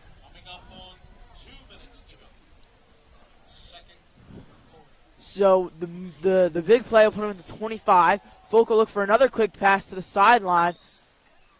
That's Elijah Turner on the sideline for a gain of 5, and it'll now be 2nd and 5 from the 20 as the Hawks are moving. 2 minutes left, so something to look out for. I mean, you got to have a little bit of sense of urgency if you're the Hawks. You still have time. And you are up 24. Yeah, but you definitely, putting points up on the board is putting points up on the board. And you do want 35 so we can get home earlier. Because 35 is the running clock. Charlie drops back to pass. He's looking Enzo for Rod Novotny, and Novotny can't get the edge. Pass batted away. Great defense. Yeah, Tom Miller By on Tommy the coverage Miller. there. I mean, they're kind of just both wrestling for that football. Miller looking to get his hand in there. Just would have been a tough catch for Novotny to come down with, especially as he was making his way towards that back of the end zone area. Yeah, not much room to play. Great coverage there by Miller to kind of break that one away. And a good ball by Charlie Folk, but these West DBs are very, very good tonight. Billups cuts it inside, and he's dropped. I think he's short. I don't think he has it. He's dropped. That was number 22, Brian Carter, the junior. But I mean, with no hesitation, Gavin McConnell, Anthony Sacca, The and big Jake boys Wilson check in. trot out on the field. They're definitely going for this one, and we know what play is coming. It's just a matter of can Downingtown West stop it. This is the Hawks version of the tush push. You just put your big boys out there and let Billups run. Snap comes, Billups gets it. He's got the first down Easily. when he's brought Easily. down at the 10. Has the first by long shot. Great job there by McConnell and Anthony Sacca finding the actual block they needed to, kind of scrambling the backfield, putting guys in their place, creating holes for Kion Billups. And out come Sacca and McConnell. And goes Will Vokalos And the receiving unit. and all the receivers. 2 to his left, 1 to his right. Vokalos dancing around in the backfield. Charlie looks to pass. He's looking short for Ramir Hardy. Ramir Hardy trying to make something out of it, and he really can't. It'll be a gain of 3. 2nd and goal from the 7 now for the Hawks. Yeah, something to notice was Hardy was brought down by contact. It looked like he almost got out of bounds, but actually tackled him inbounds, so the clock will run. Yeah, so only 30 seconds left, and Coach Rogan calls timeout. Hawks call a timeout with 32 seconds left on the clock. So at halftime, stay tuned for Hawk Talk at the half with John Claffey and Dom Campanaro, and Dom Schulk, who will be breaking down this first half for you. And I have full confidence in them for some great analysis, so you'll want to stay tuned for that. yeah, they'll be breaking down everything that we've seen in this state semifinal game so far. And it's been a good one, Gavin. 24-0. Yeah. And I the mean, Hawks looking like they're going to put some more up on honestly, the board. not if you're a Downingtown West fan, I don't know if I can really say the same as if I'm a St. Joseph Prep fan. I mean, 2 fumbles on back-to-back drives in the backfield, back-to-back plays for the Whippets. And that's the type of thing where the Hawks are a force to be reckoned with. And it's a tall task to come in and beat them, but those 2 plays led to 10 points for the Hawks. So it would be a much more manageable 14-0 if Bricker could just hold on to the ball. Definitely. Of course, the winner of this game playing for the state championship title, that will be against either Pittsburgh Central Catholic or Harrisburg. They play tomorrow afternoon at 1 o'clock. The Hawks playing for a three-peat, one in 2022 and 2023, the last 2 years. Folk rolling out Nice right, time. dumps it into the end zone for a fan. No one near it. And it'll be 3rd and goal from the 7-yard line. And honestly, not a bad play from Charlie Folk. I'm not annoyed with it. No one was there. Just throw it away and then get it back to the next play. Yeah, you know, he's just trying to get that ball away. Good heads-up play by Charlie Folk. Like we said earlier in the season, he probably would have tried to make something happen there. He's come to the realization that not every play is going to be a positive gain of yardage. Folk takes the snap. He's looking end zone. Ramir Hardy's Right, all open. alone. And Ramir prances in for sight. the touchdown. And Ramir was literally the only man on that side of the field. Save Good Kimball, who was a good 10, 15 steps behind him. Great route by Ramir Hardy. Great play design and great execution. Yeah, it was a from great play Charlie design Folk. by Coach Roka. Just Hardy able to slip out towards that far sideline. No one saw him. Good Kimball just about 5 or 6 steps too late on that one. And untouched, like we said, Ramir Hardy for 6. Leo Ritchie's kick is blocked at the line. That's weird. I mean, it's like It's the been past happening a 2 lot, weeks, yeah. 3 times. 2 times last week against Parkland. Now 1 this game against Downingtown West. Still a 30-0 lead for the Hawks, but just weird that in these past 2 games it's happened 3 times, and before that it never happened. I mean, Leo Ritchie was automatic up until these past 2 games, and he's missed 1 and had 3 blocked. Missed 2 and had 3 blocked. So you wonder what's up there. But either way, still a solid attribution for the Preps as he transferred in last year to replace the outgoing Skylar Shoulder. 20 seconds left in the half as the fans kind of clear out. Yeah, trying to Reggie's beat just looking to these. kick this one away. Hopefully the Whippets will come out and try to just take a knee and go back to the locker room and talk it over. You know, as much as I'm not loving the stadium just because it's cold, their song choice is pretty good. I'm liking It's a this nice stadium, too. It is a nice stadium. It's just 25 degrees. We should be playing in Florida or something. That's the song Jake Paul walked out to at the Mike Tyson fight, for those of you who don't know. Leo boots that one away.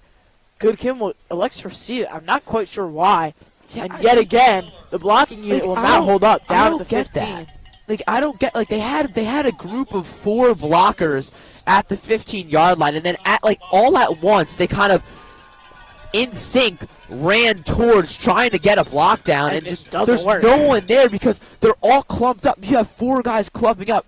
They can maybe take on 2 prep defenders while the rest can kind of go around them and try to tackle Good Kimball. The rest just go around the edge. Yeah, that's what we saw there. I'm not John really Boggs too sure. just went around the edge and got a shoelace tackle. I don't get that at all. And West will just trying to kneel out. I'm shocked Breaker held on to it this time, but he does. Yeah. And the clock will run out. So it's 30-0 at the half. Your Hawks are on top. The Whippets of Downingtown West trail.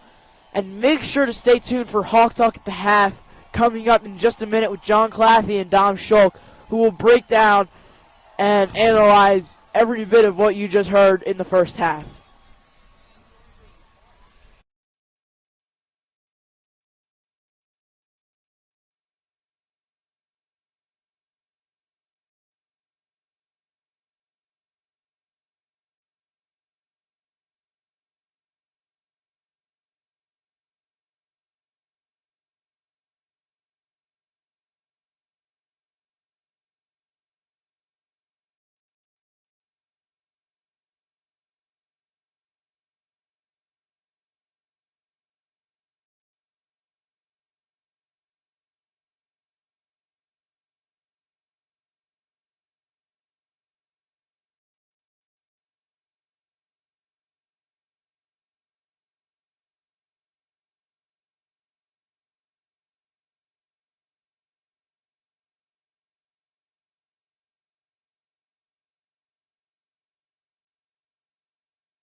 Ladies and gentlemen, welcome to Hawk Talk at the Half. I am John Claffey here with my co-analyst, Dominic Shock. Always a pleasure to be here, Claffey. You know, could not have been a better half of football as our Hawks are up 30-0 against the Downingtown West Whippets. Whippets. It's an odd name. I know. But At Claffey, beautiful Coatesville High School. Stunning. Great suburban campus, you know. Gorgeous, you might say. Claffey, you know, judging by the score, you could say a lot of things, but specifically, what players have been real highlights of this Hawks team so far? Yeah, Shulk. I mean, obviously the score, definitely what you want to see from the prep side. The notable players that that have been showing out today are Ramir Hardy, Kion Billups, Jameer Rowe. Some names you hear pretty often now.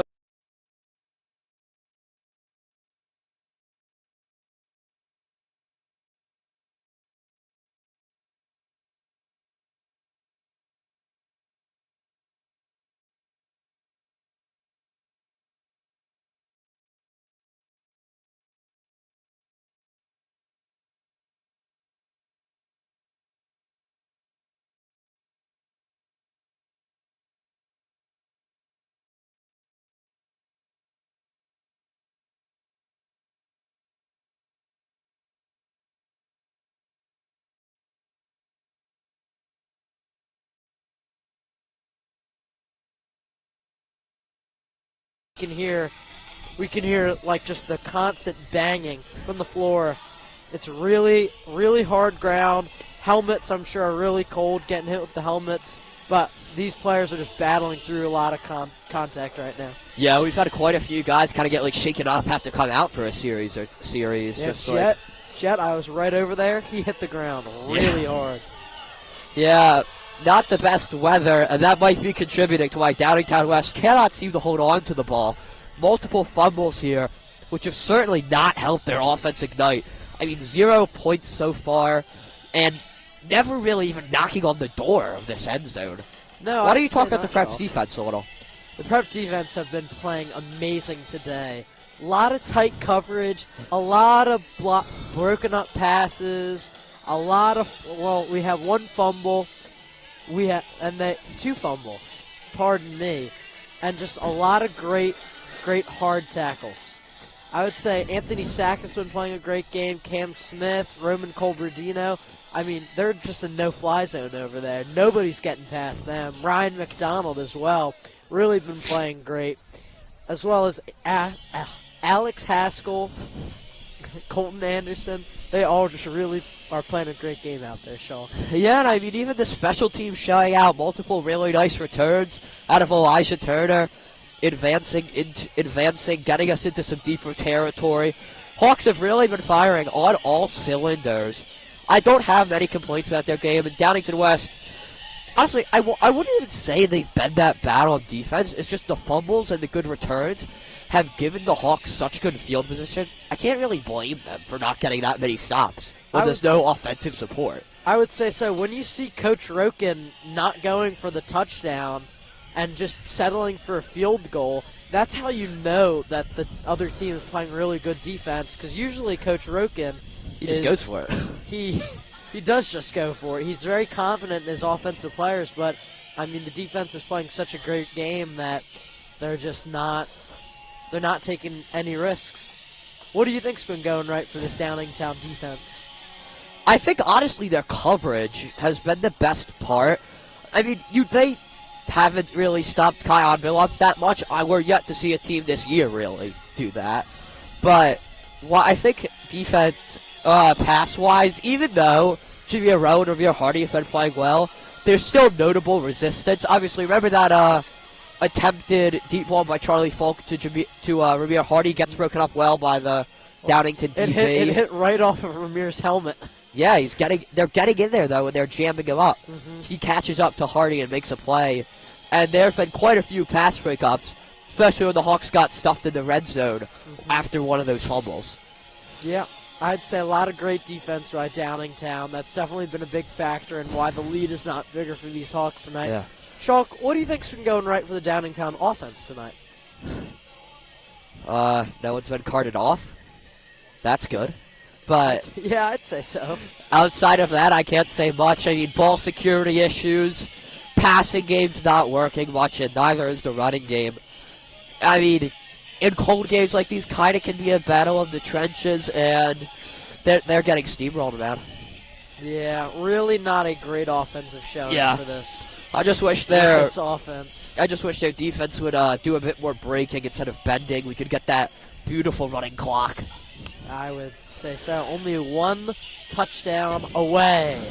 Or 2 field goals, but one Field goal touchdown to would safety get will get us everyone there moving. exactly. That's correct. Not a 1-point Could safety. feel a Haskell only special coming up. Haskell special. Love to see that. Shulk, what do you think is a key point that would help this Downingtown team either make a comeback or make the loss not as bad? Scoring, a consolation touchdown would be sweet, and also kind of keeping it within that point where the Hawks need to keep passing. Like, I feel it's a lot more demoralizing when the game ends with basically 20 straight Kion Billups and Will Voclos carries versus if, like, Charlie Folk still has to throw into, like, the fourth quarter. Like, if I'm them, I'm hoping for some form of just, like, competitiveness in this game. Like, keeping the... Like, you're down 30 right now. I'm hoping you can keep the lead to 30 or less. Just don't let them extend it even further. Yeah, Shulk, I think that the offensive game plan for the Whippets should just be Hold on to it for once. just make a completion. I mean, starting off they're doing pretty good. They had that nice 20-yard completion. It was looking really good. I was thinking about I was considering being scared for a second. And then Coward. And then I saw Anthony Sack and Cam Smith bat off a few passes. Like, oh, it's another one of these days. But I definitely think for the prep side, up 30, they should just be pounding it to Kai. I think Kai should just try and get to this 1,000-yard mark, only gotten by a couple other prep players. I think it has been an astounding game for this prep offense so far and the prep defense. And I think that would just cap off a great night and send them deeper into the playoffs. I could not Holy voice crack. I could not agree more, Claffy. I could not agree more, Claffy. Let's give a mature end to this halftime show. Final score prediction. Ooh, 50. Trying to do some math here. 51-0. Jeez, that's just negative, man. I'm gonna give it a 51-7. 51-7. I'm gonna give it a nice little let me think. And Kai gets the 1,000. I'm gonna give it a 47-7 victory for the prep. I hope Downington gets their consolation touchdown. You want everyone to go home happy. I wouldn't say they'd be happy with one touchdown down by 50, but no need to be such a negative Nancy Claffy. Okay. Thank you for tuning in. This has been Hawk Talk at the Half. I have been Dominic Schock. This has been John Claffy. And Kevin Heinrichs and Sean Drosnaut will be back for your regular commentary in just a minute and 40 seconds.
Welcome back to Coatesville, ladies and gentlemen, where your Hawks currently lead the Whippets of Downingtown West from a score of 30-0, as both teams trot out here to some great music with 2 minutes left in halftime as we prepare for the conclusion to this one-sided affair. And Gavin, obviously the Hawks with a commanding 30-0 lead. Yeah. What have you seen to get them there today? What have they done well? Well, early the Hawks they started trying to get Charlie Folk in a rhythm, right? I mean, they were throwing those quick passes that we talked about all throughout that first quarter kind of area. Sprinkled in some Kion Billups runs, but not the quantity that we've seen these past couple weeks. And then that second quarter, that's when they kind of gave Kion Billups the reins and said, hey, you got it. Take us to the promised land. And Kion Billups really got on his horse there. 2 touchdowns for him in that second quarter. And really, that was all she wrote. I mean, they tried to get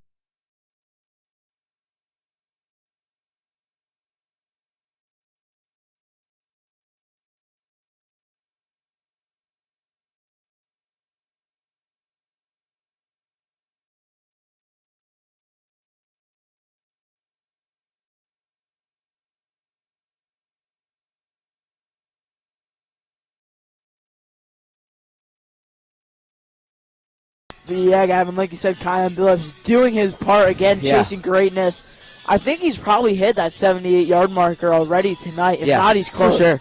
He's definitely, in my opinion, unless, of course, something happens, but definitely going to hit that 1,000-yard mark on the season, and great credit to him. I mean, he was coming into the season, like we said, slated RB2. Isaiah West goes down against LaSalle. He kind of steps up, like huge shoes to fill. I mean, 4-star, top 20 running back in the country goes out, and here comes Kion Billups. I mean, he's gotten some carries last year as a sophomore, but I mean, nothing nearing what he's gotten so far this year. Of course, last year he might have been a more integral part of that offense if you didn't have the 4, 5, 6, however many headed monster in the RB room. Yeah. Taj Dyches, Caddy Phillips, Eric Sanchez. Who else was there? Isaiah West. And then you also had Isaiah West still, so he was like the RB5. Yeah, and he still got, I think, 2 touchdowns on the year. So Kion Billups has been proving himself since last year, but definitely, of course, this year is his breakout season.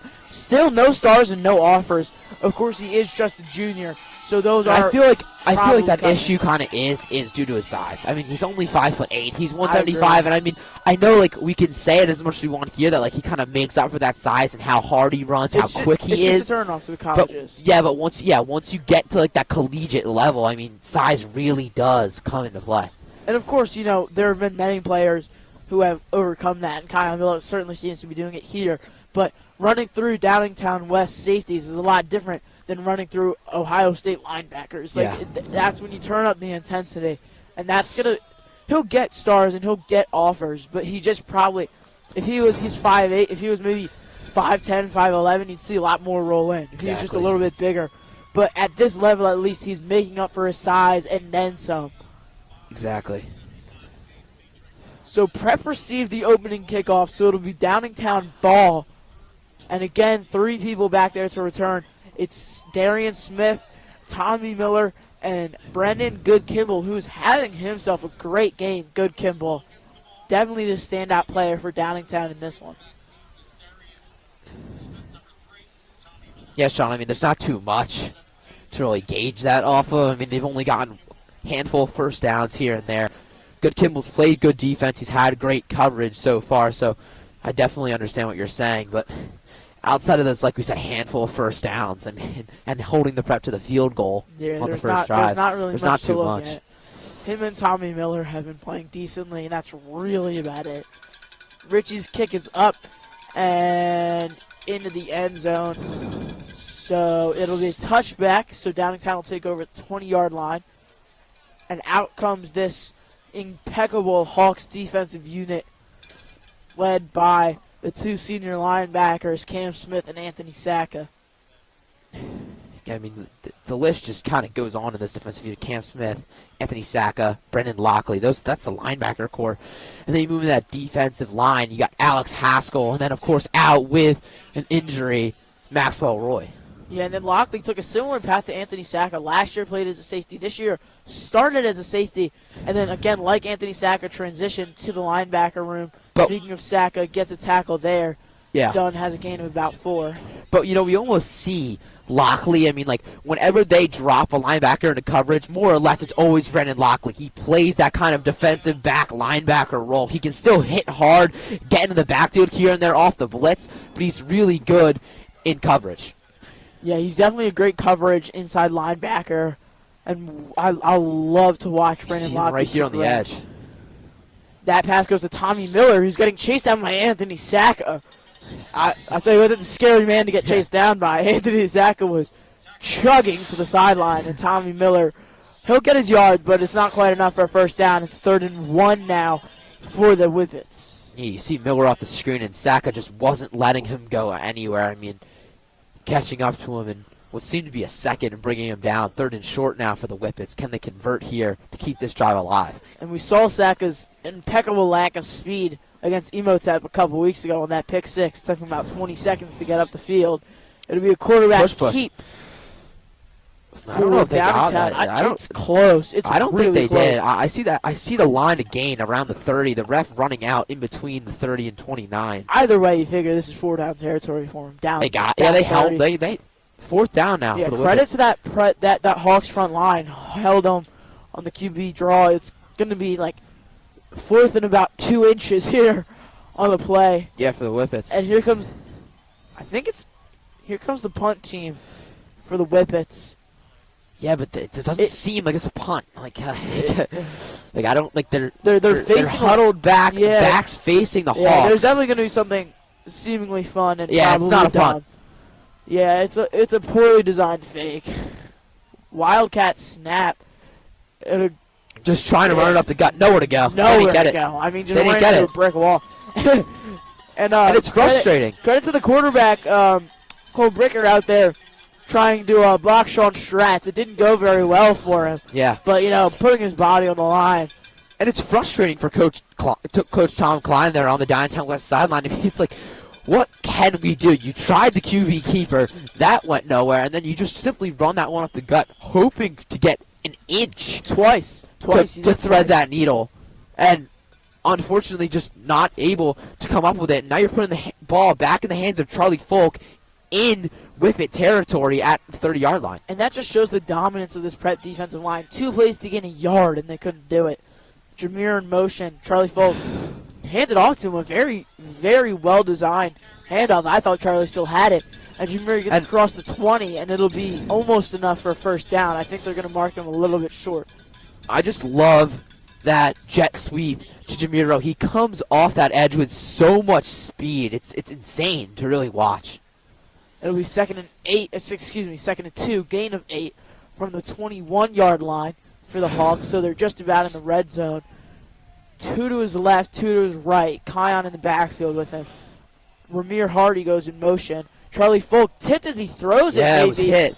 Almost intercepted. That ball hit the ground for sure. Almost intercepted by Good Kimball, but yeah, that was number 19, Mike Terashaki. Came off the edge. Tereshi? That's tough. Yeah, it was Tereshi. Tereshi came off the edge. Tried to got a hand Yeah, on he it. definitely got a hand on Folks' ball. You kind of saw that. I really hope you he see did. that Otherwise, spiral. it was a 20-yard underthrow. But No, it definitely was because you saw the kind of spiral turn into a wobbly pass. Good Kimball trying to adapt, just unable to. That one hits the turf before he can get there. Phillips up the middle. He'll get the first down. Easily get the and first down. He getting gets that pushed extra forward. push. Wow. That's where that Prep offensive line comes in to help. Is those situations Kai Phillips probably had the first down, but it was close. And then just made it no question that Prep offensive line just pushed the pile for 3 more yards. Yeah, Bleak Turner, Christian Leonard, Khalil Stewart, Jake Nandum all up there on that Hawks offensive line. They've done a great job this evening at, Kion Billups gets his own yards when he gets in open space, but when he gets in those kind of tougher situations, pushing him forward is really what they've done well tonight. Gavin McConnell now in the backfield. Probably uses an extra blocker. He will be. Phillips takes the handoff, tries to get to the outside. Not much going. That's number 36, Eric Largoza, who is holding his leg. Yeah. Yeah, I saw that too, Sean. Largoza kind of just grabbed hold of Billups' left ankle and just wouldn't let go, stopping any forward progression. He finally broke free, but it was at that point too late. No gain on the play. Yeah, and Billups had, if Largoza had just let go, Billups had an edge and maybe a touchdown. Definitely. But Largoza just saves a great play for the Hawks, so it'll be a gain of 1, 2nd and 9 at the 13-yard line for the Hawks. Watch Turner out there, one-on-one coverage, far side. Charlie Folk sees it. He'll test it. That's Jet Harrison all alone in the corner. And a beautiful throw from Charlie Folk. By Charlie Folk. Jet looks a little bit shaken up in the end zone, though. We saw that on the last play. So it's a touchdown Hawks. Yeah, and they're calling for someone to come in. Jet is down, and that is not a great sight. We saw it earlier in the game. So alone it wouldn't scare me, but it's a repeat injury on a very, very similar play. He's still down. No sign of him walking off the field. The athletic trainers kind of rush over. Yeah, it was that prep offensive line to him that came out there and kind of called the trainers over. Great play design, Great though. play design. Jet was all alone in the end zone. I mean, you saw it. I mean, you had Shoemaker and Smith in coverage, and you have Harrison going to the back corner of the end zone. Turner on the out route. Shoemaker gets drawed in and just leaves a wide open Jet Harrison in that back left corner. Great play design there by Coach Roken, finding his freshman wide receiver for 6, but still not a great sight here at Coatesville. Jets still laying down. Finally gets up. He's jogging off. He's running off. He looks to be okay. And Gavin, as much as I hate to say it, I think that might be all we see from Jet tonight. Up 36, maybe about to be 37. I'm waiting a Leo Ritchie PAT. Up 37 to nothing. You're really the future of your offense in this program. Him and Charlie Folk. Obviously, you're thinking about next week now too with this big of a lead. Like with this big of a lead, I'd put Jet on the bench. I mean, I agree. 37-0. You'd say sub through, but it's not. It's not fair to take out your starters yet, but I think that should be it for Jet tonight. Yeah, and we even saw Trey Henning warming up on the sideline. I'm not sure if he's going to get into the next drive, the drive after that, but it'll be soon. Something to look out for. And Gavin, you know the best part about that touchdown? What about it? Now the Hawks are up 35. So now we get a running clock. But like you said, Gavin, it's blocked again. That is 4 in 2 games, ladies and gentlemen. And I don't know if it's Leo kicking the ball. I don't know what it is. I don't know if it's miscommunication. I had never seen it before on the Hawks until last week, and now I've seen it 4 times. And Leo is really frustrated on the sideline. Twice. 4 times now, in the past 2 games. PAT's been blocked by the other team. But regardless, 36-0 is still your score. The clock now will, of course, run. And that's really the best part about it, because these conditions are not ideal. And if I were Downingtown fans or players, I'd want to get home. This is not a great game if you're a Downingtown fan. So yet again, same formation on these kickoffs. It's the line, and then there's 3 people in the middle, and then just 3 to return. So awful big gap in the middle of this field. Back there. Yeah, I'm still kind of trying to figure out Coach Klein's method to his madness here with this he's kick return 13-1, unit. so it must be working. It might have been working against the teams that they played earlier in the season, but against the Hawks, it just hasn't been working. You saw them right there clumped up again. Ref blew that one dead due to a touchback.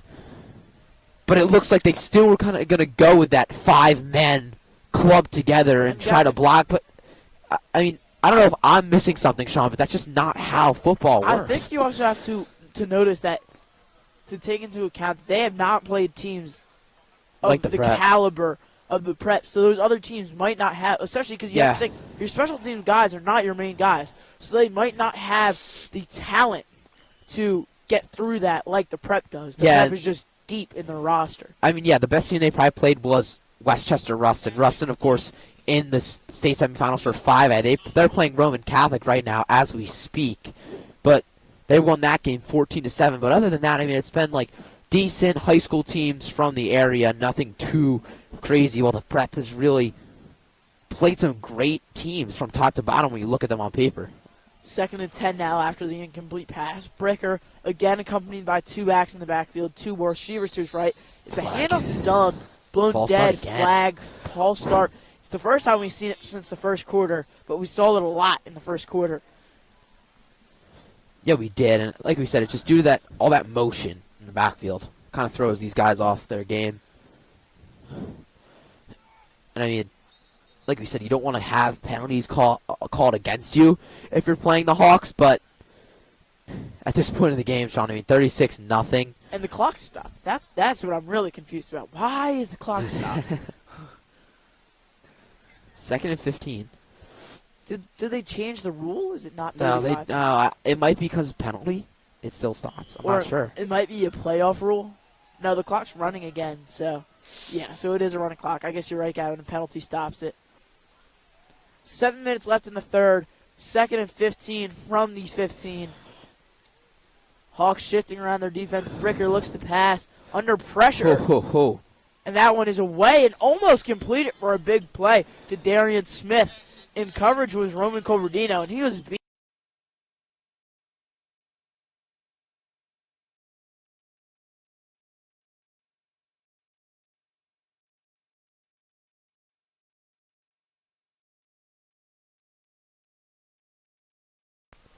Colin Anderson on that one, just making his way into the backfield, putting pressure on Bricker, hand in his face. Bricker's still able to step up and deliver the throw there, like you said, Sean, to Darian Smith, just unable to come down with it. Another one across the middle, looking for number 14, J.D. Weller, guarded by Messiah Akery. And now at this Falls point they're just trying to go to the air, trying to get as many yards as they can, trying to get some first downs, hopefully put some points up on the board. But 4th and 15, this deep in your own territory, you still have to punt this football, even though down 36. Really, Gavin, you're just doing what you can. You have to.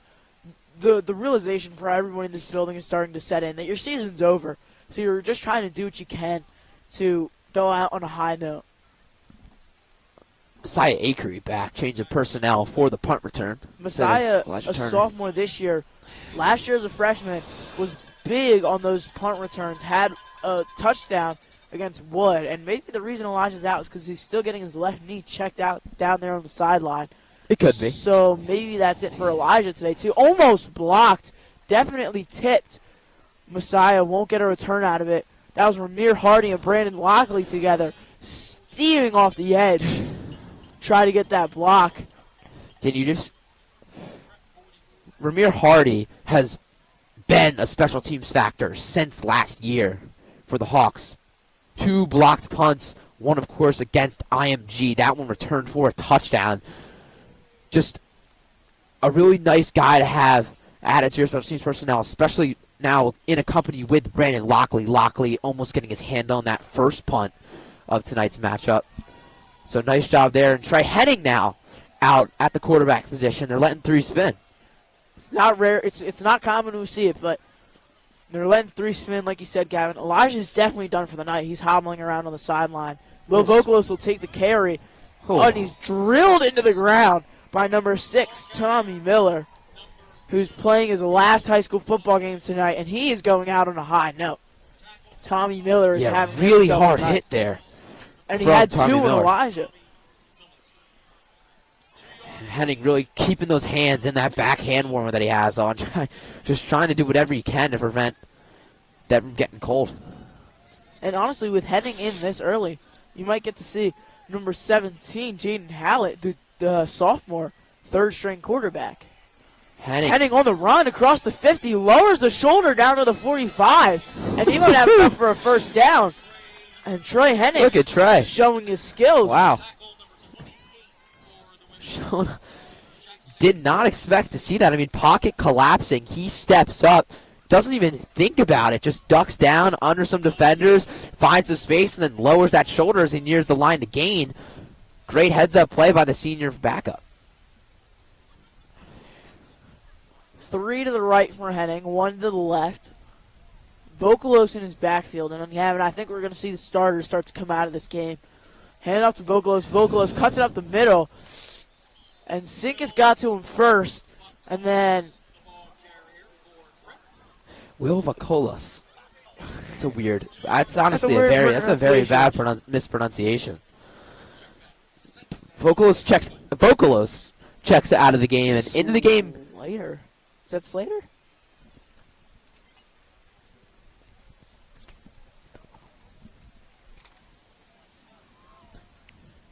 In the game is an unknown running back for St. Joe's.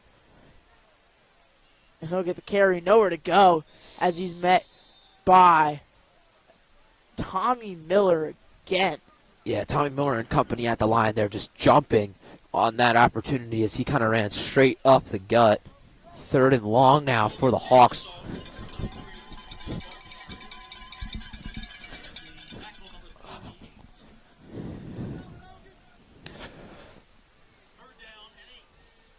So 2 out there wide. That's number 13, Alston Frisbee, and number 14, Kyle Almond, as we see Khalil Stewart check out of the game, and number 78, James Hansen check in. So that might be all she wrote for Khalil Stewart as well. Trey Henning takes the snap, looks to throw, gets it across the middle, and it's picked off by number 45, Max Wolfington. He's also had himself a game. And the Trey Henning garbage time has cut. The streak is ended. But nothing you can do there. Tips at the line. Yeah, not what you want to see if you're Trey Henning, especially, just going out there. You have your chance. Unfortunately, that was intercepted, like you said, by Wolfington. But still a 36-0 lead. 2 minutes left to go in the 3rd quarter. So still a whole. Still a whole quarter left to play, Gavin. So there's B-team defense out there for the Prep, and they get a nice stuff that's led by Chase Whitmire, Brandon Lockley, and Messiah Akery. So maybe not this B-team, not quite yet for the Hawks. Yeah, it's kind of a mixture. I mean, Brandon Lockley's still in there. Like you said, Roman Colberdino's still in there. Well, you see Samaj 44, Hill. Repko's out there. Saka and Cam, I think, are the 2 missing. Yeah, Saka and Cam are the 2 kind of missing pieces. Brandon Ross is out there as well, who had a great start to the season. We saw less of him as the season goes on. Whitmire almost gets to the quarterback, passes away to Good Kimball, who had Lockley in coverage. And that's kind of what happens when you have a linebacker 30 yards downfield. They get beat. And that's what happens there. The pass falls incomplete. And it was Whitmire and Stratz who almost got to him. Excuse me, it was Whitmire and Anderson who almost got to him, bursting through the middle. And Chase Whitmire is one of those guys who I think is so fun to watch towards the end of these games and these blowouts. Yeah, I agree, Sean. He's a very entertaining player, kind of a spark plug. Similar to how Taj Horton was last season. Breaker will roll out to the right. He gets it away to Good Kimball, who makes a nice jumping grab. Able to convert now on the 3rd and long. Gavin, I don't want to sound ignorant, but is that the first down we've seen from Downingtown? It might be. No way. It can't be. I have a hard time believing it, but I can't think of another. I can't think of another one. Because all those deep balls have been there, but they've all fallen incomplete. No, they definitely got one in the 1st quarter. I forget who it was. It might have been Good Kimball, actually. Oh, really? Over the middle on about a 15-yard pass. That one's caught by Darian Smith, and Smith is off to the races, and he's in. For 6. In coverage was Rowan Colberdino. And that's what's so lethal about Darian Smith. It's that speed. He's a great route runner. He gets open there. And then as soon as he's there, it's a foot race between him and Roman Colberdino. And no question, and Darian Smith won that one. I honestly, Gavin, I wanted to say, well, it's the B team. What do you care? But Colberdino, I'm kind of disappointed to see that. But still having a great season. Still a division. Let's not forget that Darian Smith is a Division I commit. He's going to play wide receiver. He's still a threat at Army. Yeah. So in the last play of the 3rd quarter, Downingtown West gets 7. And now the 4s are up, ladies and gentlemen, at Coatesville, as these Hawks have 12 minutes left until their state championship game next week. 12 minutes left to play to clinch that. And it's looking good right now, Gavin. Yeah, and for the Whippets, it's 12 minutes left in your season. Some of these guys, of course, 12 minutes left in their football career, period. And so kind of go out there, give it everything you have, and I mean, enjoy it. Make the last of these 12 moments. If you're a good Kimball, I mean, he's only a sophomore, but guys like Smith, who just got that touchdown, obviously it's not the end of his career, but it's the end of his high school career. It's the last time he'll ever put on a Downingtown West uniform, and he's going out on a great note. Tommy Miller, again, I'm not sure if he's going to play next year. A lot of these guys can sneak into a D2 or D3 school, even if they're not D1 quality, but it's the last time he'll put on a Whippets uniform, and those two especially are going out on really high notes, and you're happy for him. If you're going to end your high school career on a loss, that's the way you want to do it. And the Hawks, for the first time since the opening kickoff, out there to return a kick. Back deep is Messiah Akery and Jameer Rowe. Kick is away, and it's nowhere near them. It's to the 25-yard line, returned by Ramir Hardy, who's wrapped up at the 32. Gavin, I don't know if you saw there, but when Leo kicks off, he has like a 6-yard running start. Yeah, the Downingtown kicker had a 2-yard start. I'm Mason really Sharp barely ran up to kick that one off, and then it was from there. It was really just like a chip shot into the hands of Ramir Hardy, and Hardy luckily ankle tackled there by Wolfington. Otherwise, he had space to run and green grass ahead of him. And we've already seen it, but we see the B team kind of for this offense. Yeah, Henning still out there for the prep. Yeah, Austin Frisbee out there. Kyle Allman, who will be the wide receiver 2 and 3 next season. So, Will Vogelos gets a carry, breaks a tackle, trucks number 2, Ryan Shoemaker, the junior, levels him out for a gain of 4, and it'll be 2nd and 6. Pretty authoritative run from Will Vogelos there. And there's some sort of stoppage of play from the refs here. Stoppage of play? We're not quite sure what it is. The Zebras are preventing us from going home, as Hurricane would say. I'm not sure what this is. And Gavin, if it's any type of penalty, you'd have to just assume they let him play, unless it's egregious. They're looking at something in the ground. They're spraying it with water. Sorry we don't have more for you, ladies and gentlemen, but we can't really tell what's going on. And at this point in the game, I just say play over. Let it play. Yeah, just let it go. I mean, there's 11 minutes left until the Hawks get to play for the state championship. 11 minutes left for Downingtown West season. And 11 minutes left till everybody here sitting in 25 degrees for the past 2.5 hours gets to go home. So at this point in time, I would just let them play this out.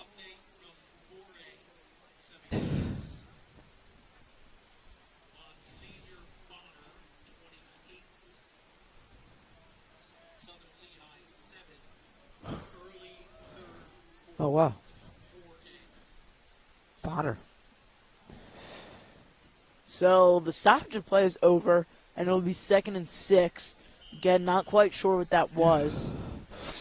But it'll be 4 wide for Trey, so he'll look like he's going to throw this one. Vogelos back there blocked. Trey gets a quick pass out to Novotny, who gets his first catch of the night. And you also saw Aston Frisbee out there in one-on-one coverage with Darian Smith, that was, who had a little bit of an edge. Out comes Kyle Ullman. In comes Gavin McConnell on 3rd and 2. So you have to assume this is going to be a short Seth Slater handoff. Slater obviously didn't play in the last 2 blowouts because he had a hand injury, had a cast on that hand. Slater gets the handoff here, pushes up the middle, falls forward. Honestly, if he didn't fall forward, he might have had some more. He had burst through that pile. He had tons of room to run. He probably got tripped up around that line, but there was nobody in that secondary. They sent the whole squad there. Great handoff, great run from the 2-sport senior athlete, Seth Slater, running back in football and a guard in basketball. Slater gets another one, pushing through the middle, and he won't get much. Maybe 2 yards before he was met by every player on the Downingtown West defense. Out will come Gavin McConnell. In will come Kyle Allman. So another stoppage of play here. And Gavin, at this Oh, point, it's a Downingtown West player injured okay. out in the field. Okay. That makes me a lot less annoyed. Is it Miller? That would be Or is it Andrew Brown? whatever. It's Whoever, Andrew Brown. Miller's standing up next to him. I think it's Andrew Brown that's down right now for the Whippets. Whoever it is, it doesn't look good. Helmet's off. Just completely immobile down there. That's just not at all what you want to see ever, but especially in like a 30-point. And you see doing push-ups on the sideline. Who's that? That's Vinny DeMarco. Yeah. He's just pumping out push-ups on the sideline. Trying to stay warm.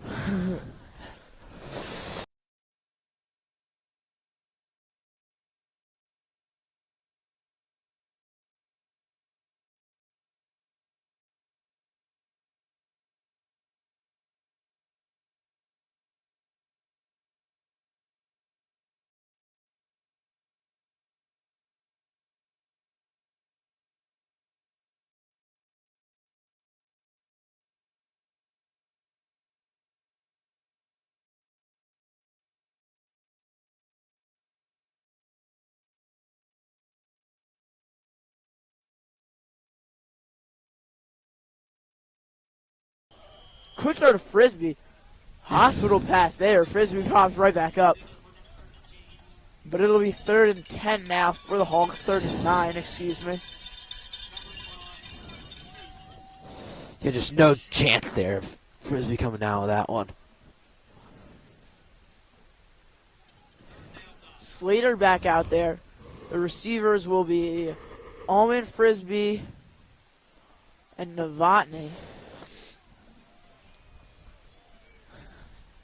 Slater looks like he might block. So does Novotny. Henning takes the pass. Novotny rolls out for a pass, for a route. Henning, under pressure, throws it away. On the pressure, that was number 22, Brian Carter, who's also had himself a decent game Nice job, though, by Trey Henning to get that football away and avoid the intentional grounding as well as the sack. to get out of the tackles. Oh, no, it's going to be intentional grounding. Wow. Really? I thought he was outside the tackles, but does it I think it still has to cross the line of scrimmage, Yeah, I right? think cross the line of scrimmage. Yeah, it was nowhere near the line of scrimmage. So I take back my gasp. So 2 punt return. God, I really can't get my head around these special teams plays. Yeah, 2 punt returners now It's for Good Downingtown Kimball West. and Tommy Miller. Not too sure what that's all about. I really don't know, guys. It's really perplexing.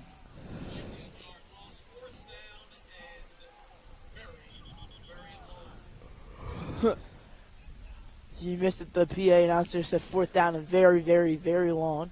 It's about 4th and 30 as Richie's out there to punt it away. 8 minutes left, and the clock is still rolling, which I am grateful for. Richie gets it up, almost blocked, gets it away, and it's not going to either. It's tipped! It's tipped. Dunn hit the football. And Samaj Hill! Samaj Hill falls on the ball, and it'll be Hawks St. ball. Joe's Prep football. Wow, heads up play there by Samaj Hill. Able to dive on that one after it was tipped by a Downingtown West player. So Spencer Dunn was the one that hit. It came down and just hit his foot, and there's nothing you can do about that. He was there to block Samaj, and he didn't know where the ball was. And Samaj just beat Good Kimball to the ball. And it's a great play, and you see him turning up on the sideline. Samaj Hill had a great start to the season, has been a little bit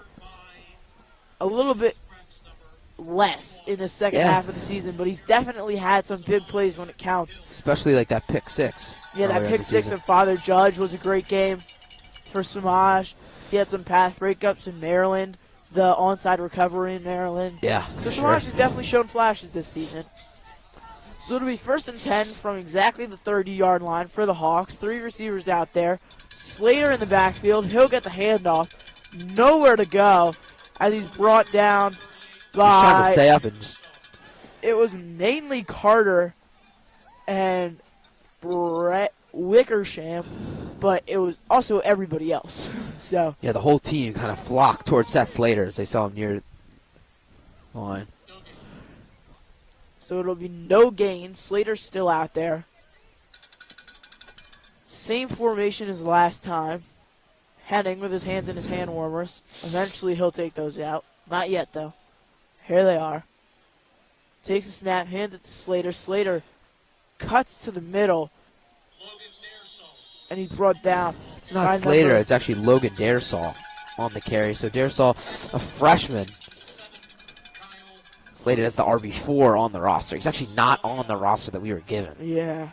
He's brought down by number 57, Isaac Russell. It's Logan Lindsay, the sophomore.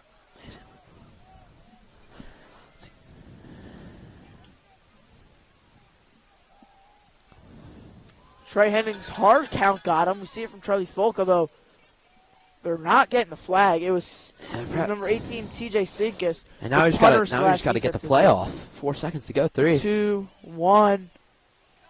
Trey gets the snap off. He was late, absolutely. And honestly, Gavin, again, the main reason I'm mad about that is because the clock stopped. At this point, just get the playoff. Like, no matter what. It doesn't matter if it breaks down. You're up by 30 points. Just get the playoff. Yeah, honestly, I thought I dressed pretty appropriately for the game. Nothing else was really called besides my feet. Yeah, me too. And I have 3 pairs of socks on. Me as well. And I have like 6 hand warmers on me right now. I'm still chilly.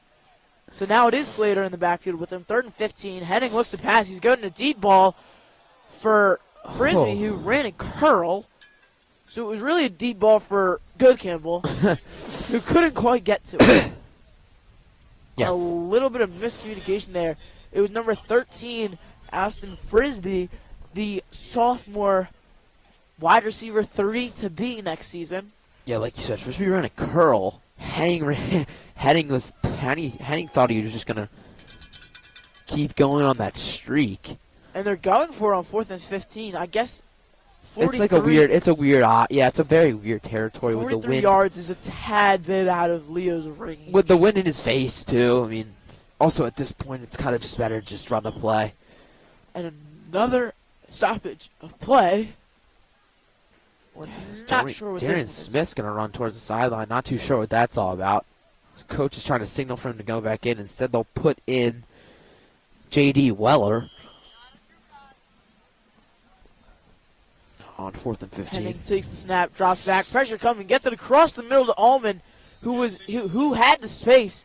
Overthrow by Henning, guarded by Shoemaker, but Allman had that space. If that was a lower throw, Allman might have had that first down. Yeah. Unfortunately, couldn't get to it. And, Gavin, interestingly enough, we're not seeing this full B team for the Hawks defense like we did for the offense. McDonald's still out there. I don't think they want to give up. They definitely obviously don't want to give up another touchdown. I mean, I don't really see why not. I mean, of course, you just want to have that blowout win, but at this point, I'd let the other kids play. But I'm not the coach.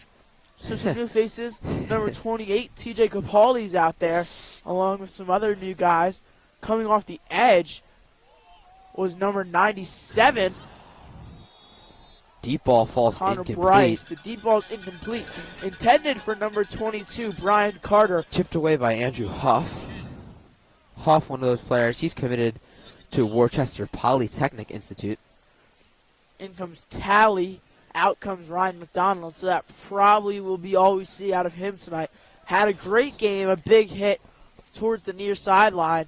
Still have Roman Coloradino in the secondary, though. Yeah, I'm really intrigued by that, Gavin. Every other player in the B team is out there. Handoff goes to Dunn. Dunn fighting forward for as many yards as he could get before he's leveled by Mason Talley. Smaller guy is Spencer Dunn, but lowered his shoulder there. He looked pretty lethal. Yeah, Mason Talley and him collided pretty hard. I heard that hit from up here. Yeah, luckily everyone's okay.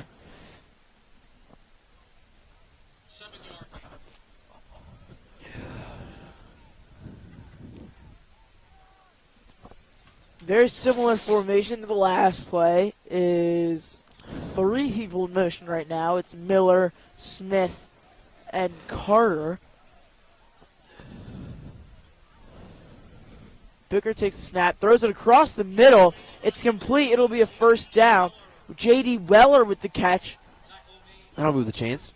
Brought down by number 32, Andrew Huff.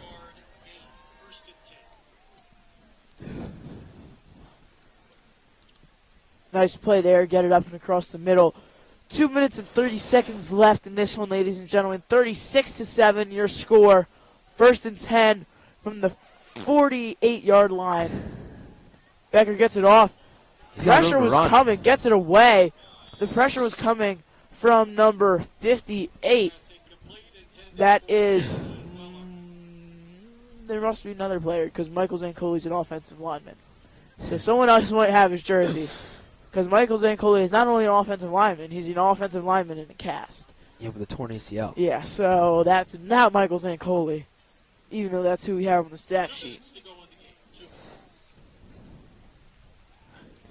We saw on that play Cole Bricker rolling out to his right side. Usually we'd see him scramble with that ball. Instead, he tries to make that throw on the run. Of course, it flew over the intended receiver's head, incomplete. Bricker drops back again. Pressure coming again. That's the fake Michael Zancoli again. Pass deep to Colberdino. Colberdino right out of the hands.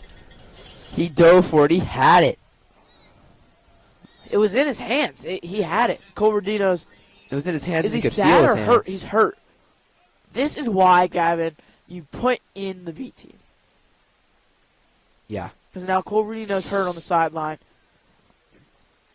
Alone. His teammates kind of left him there, but Yeah, they're kind of all reporting back to yeah. But Colberdino's now hurt on the sideline, and that is the exact opposite of what you'd want to see in this one. Yeah, I mean, Colberdino really And really bright light for the Hawks, especially in their secondary. 2 interceptions on the year. and a really perplexing decision, Gavin, because it's not like Coach Rogan didn't sub through at all. Is that? That might not be Colberdino because I see 15 on the sidelines. It's not. Who is that?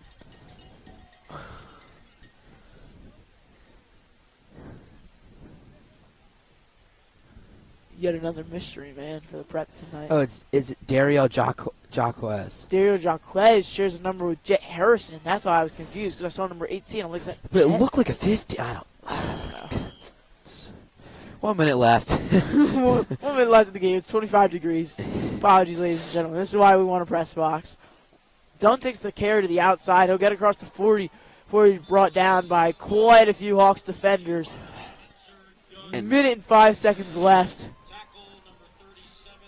Jaquez checks back in for the Hawks. Look, he's going to be okay.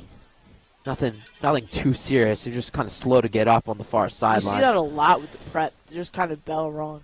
Yeah, We'll you know, see. just slow to get up, sub in maybe the play or two later kind of thing. You see Mekhi Williams out there at linebacker, a new face. He plays kickoffs, and he's done well this season.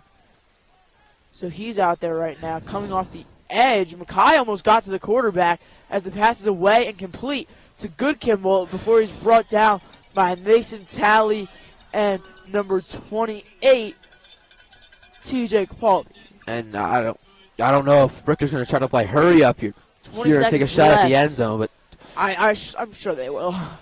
yeah, Just why like not? Eagles have cursed us with that the last game. It was freezing cold out. There's 10 seconds left, and they used all three of their timeouts Yeah. trying to get to the end zone, and it didn't work. Bricker. Bricker rolls out. He's got Miller. It's complete to Miller, and Miller is tackled at the 1 No, yard he's short. line. He's short. And that He didn't will get be there. how Downingtown He didn't season get there. ends. And Gavin, that seems a little Wow. bit. Seems like the prep sideline has been a little bit petty there. It's unfortunate, but At Just the, a hair short. 1 yard line. Reached a for hair it. short He was got- Tommy Miller. He got the pylon too. He was just He unfortunately almost was right. He was literally, right yeah. out of bounds. Wow, what a way to end the season. But that will be all she wrote for this one. 36-7, your final score here at Coatesville. The St. Joe's Prep Hawks have moved on to another state championship game barring a win tomorrow, barring a win next week, that'll be their second ever three-peat. Did it about 6 years ago, and they're looking to do it again, and we will see you next week.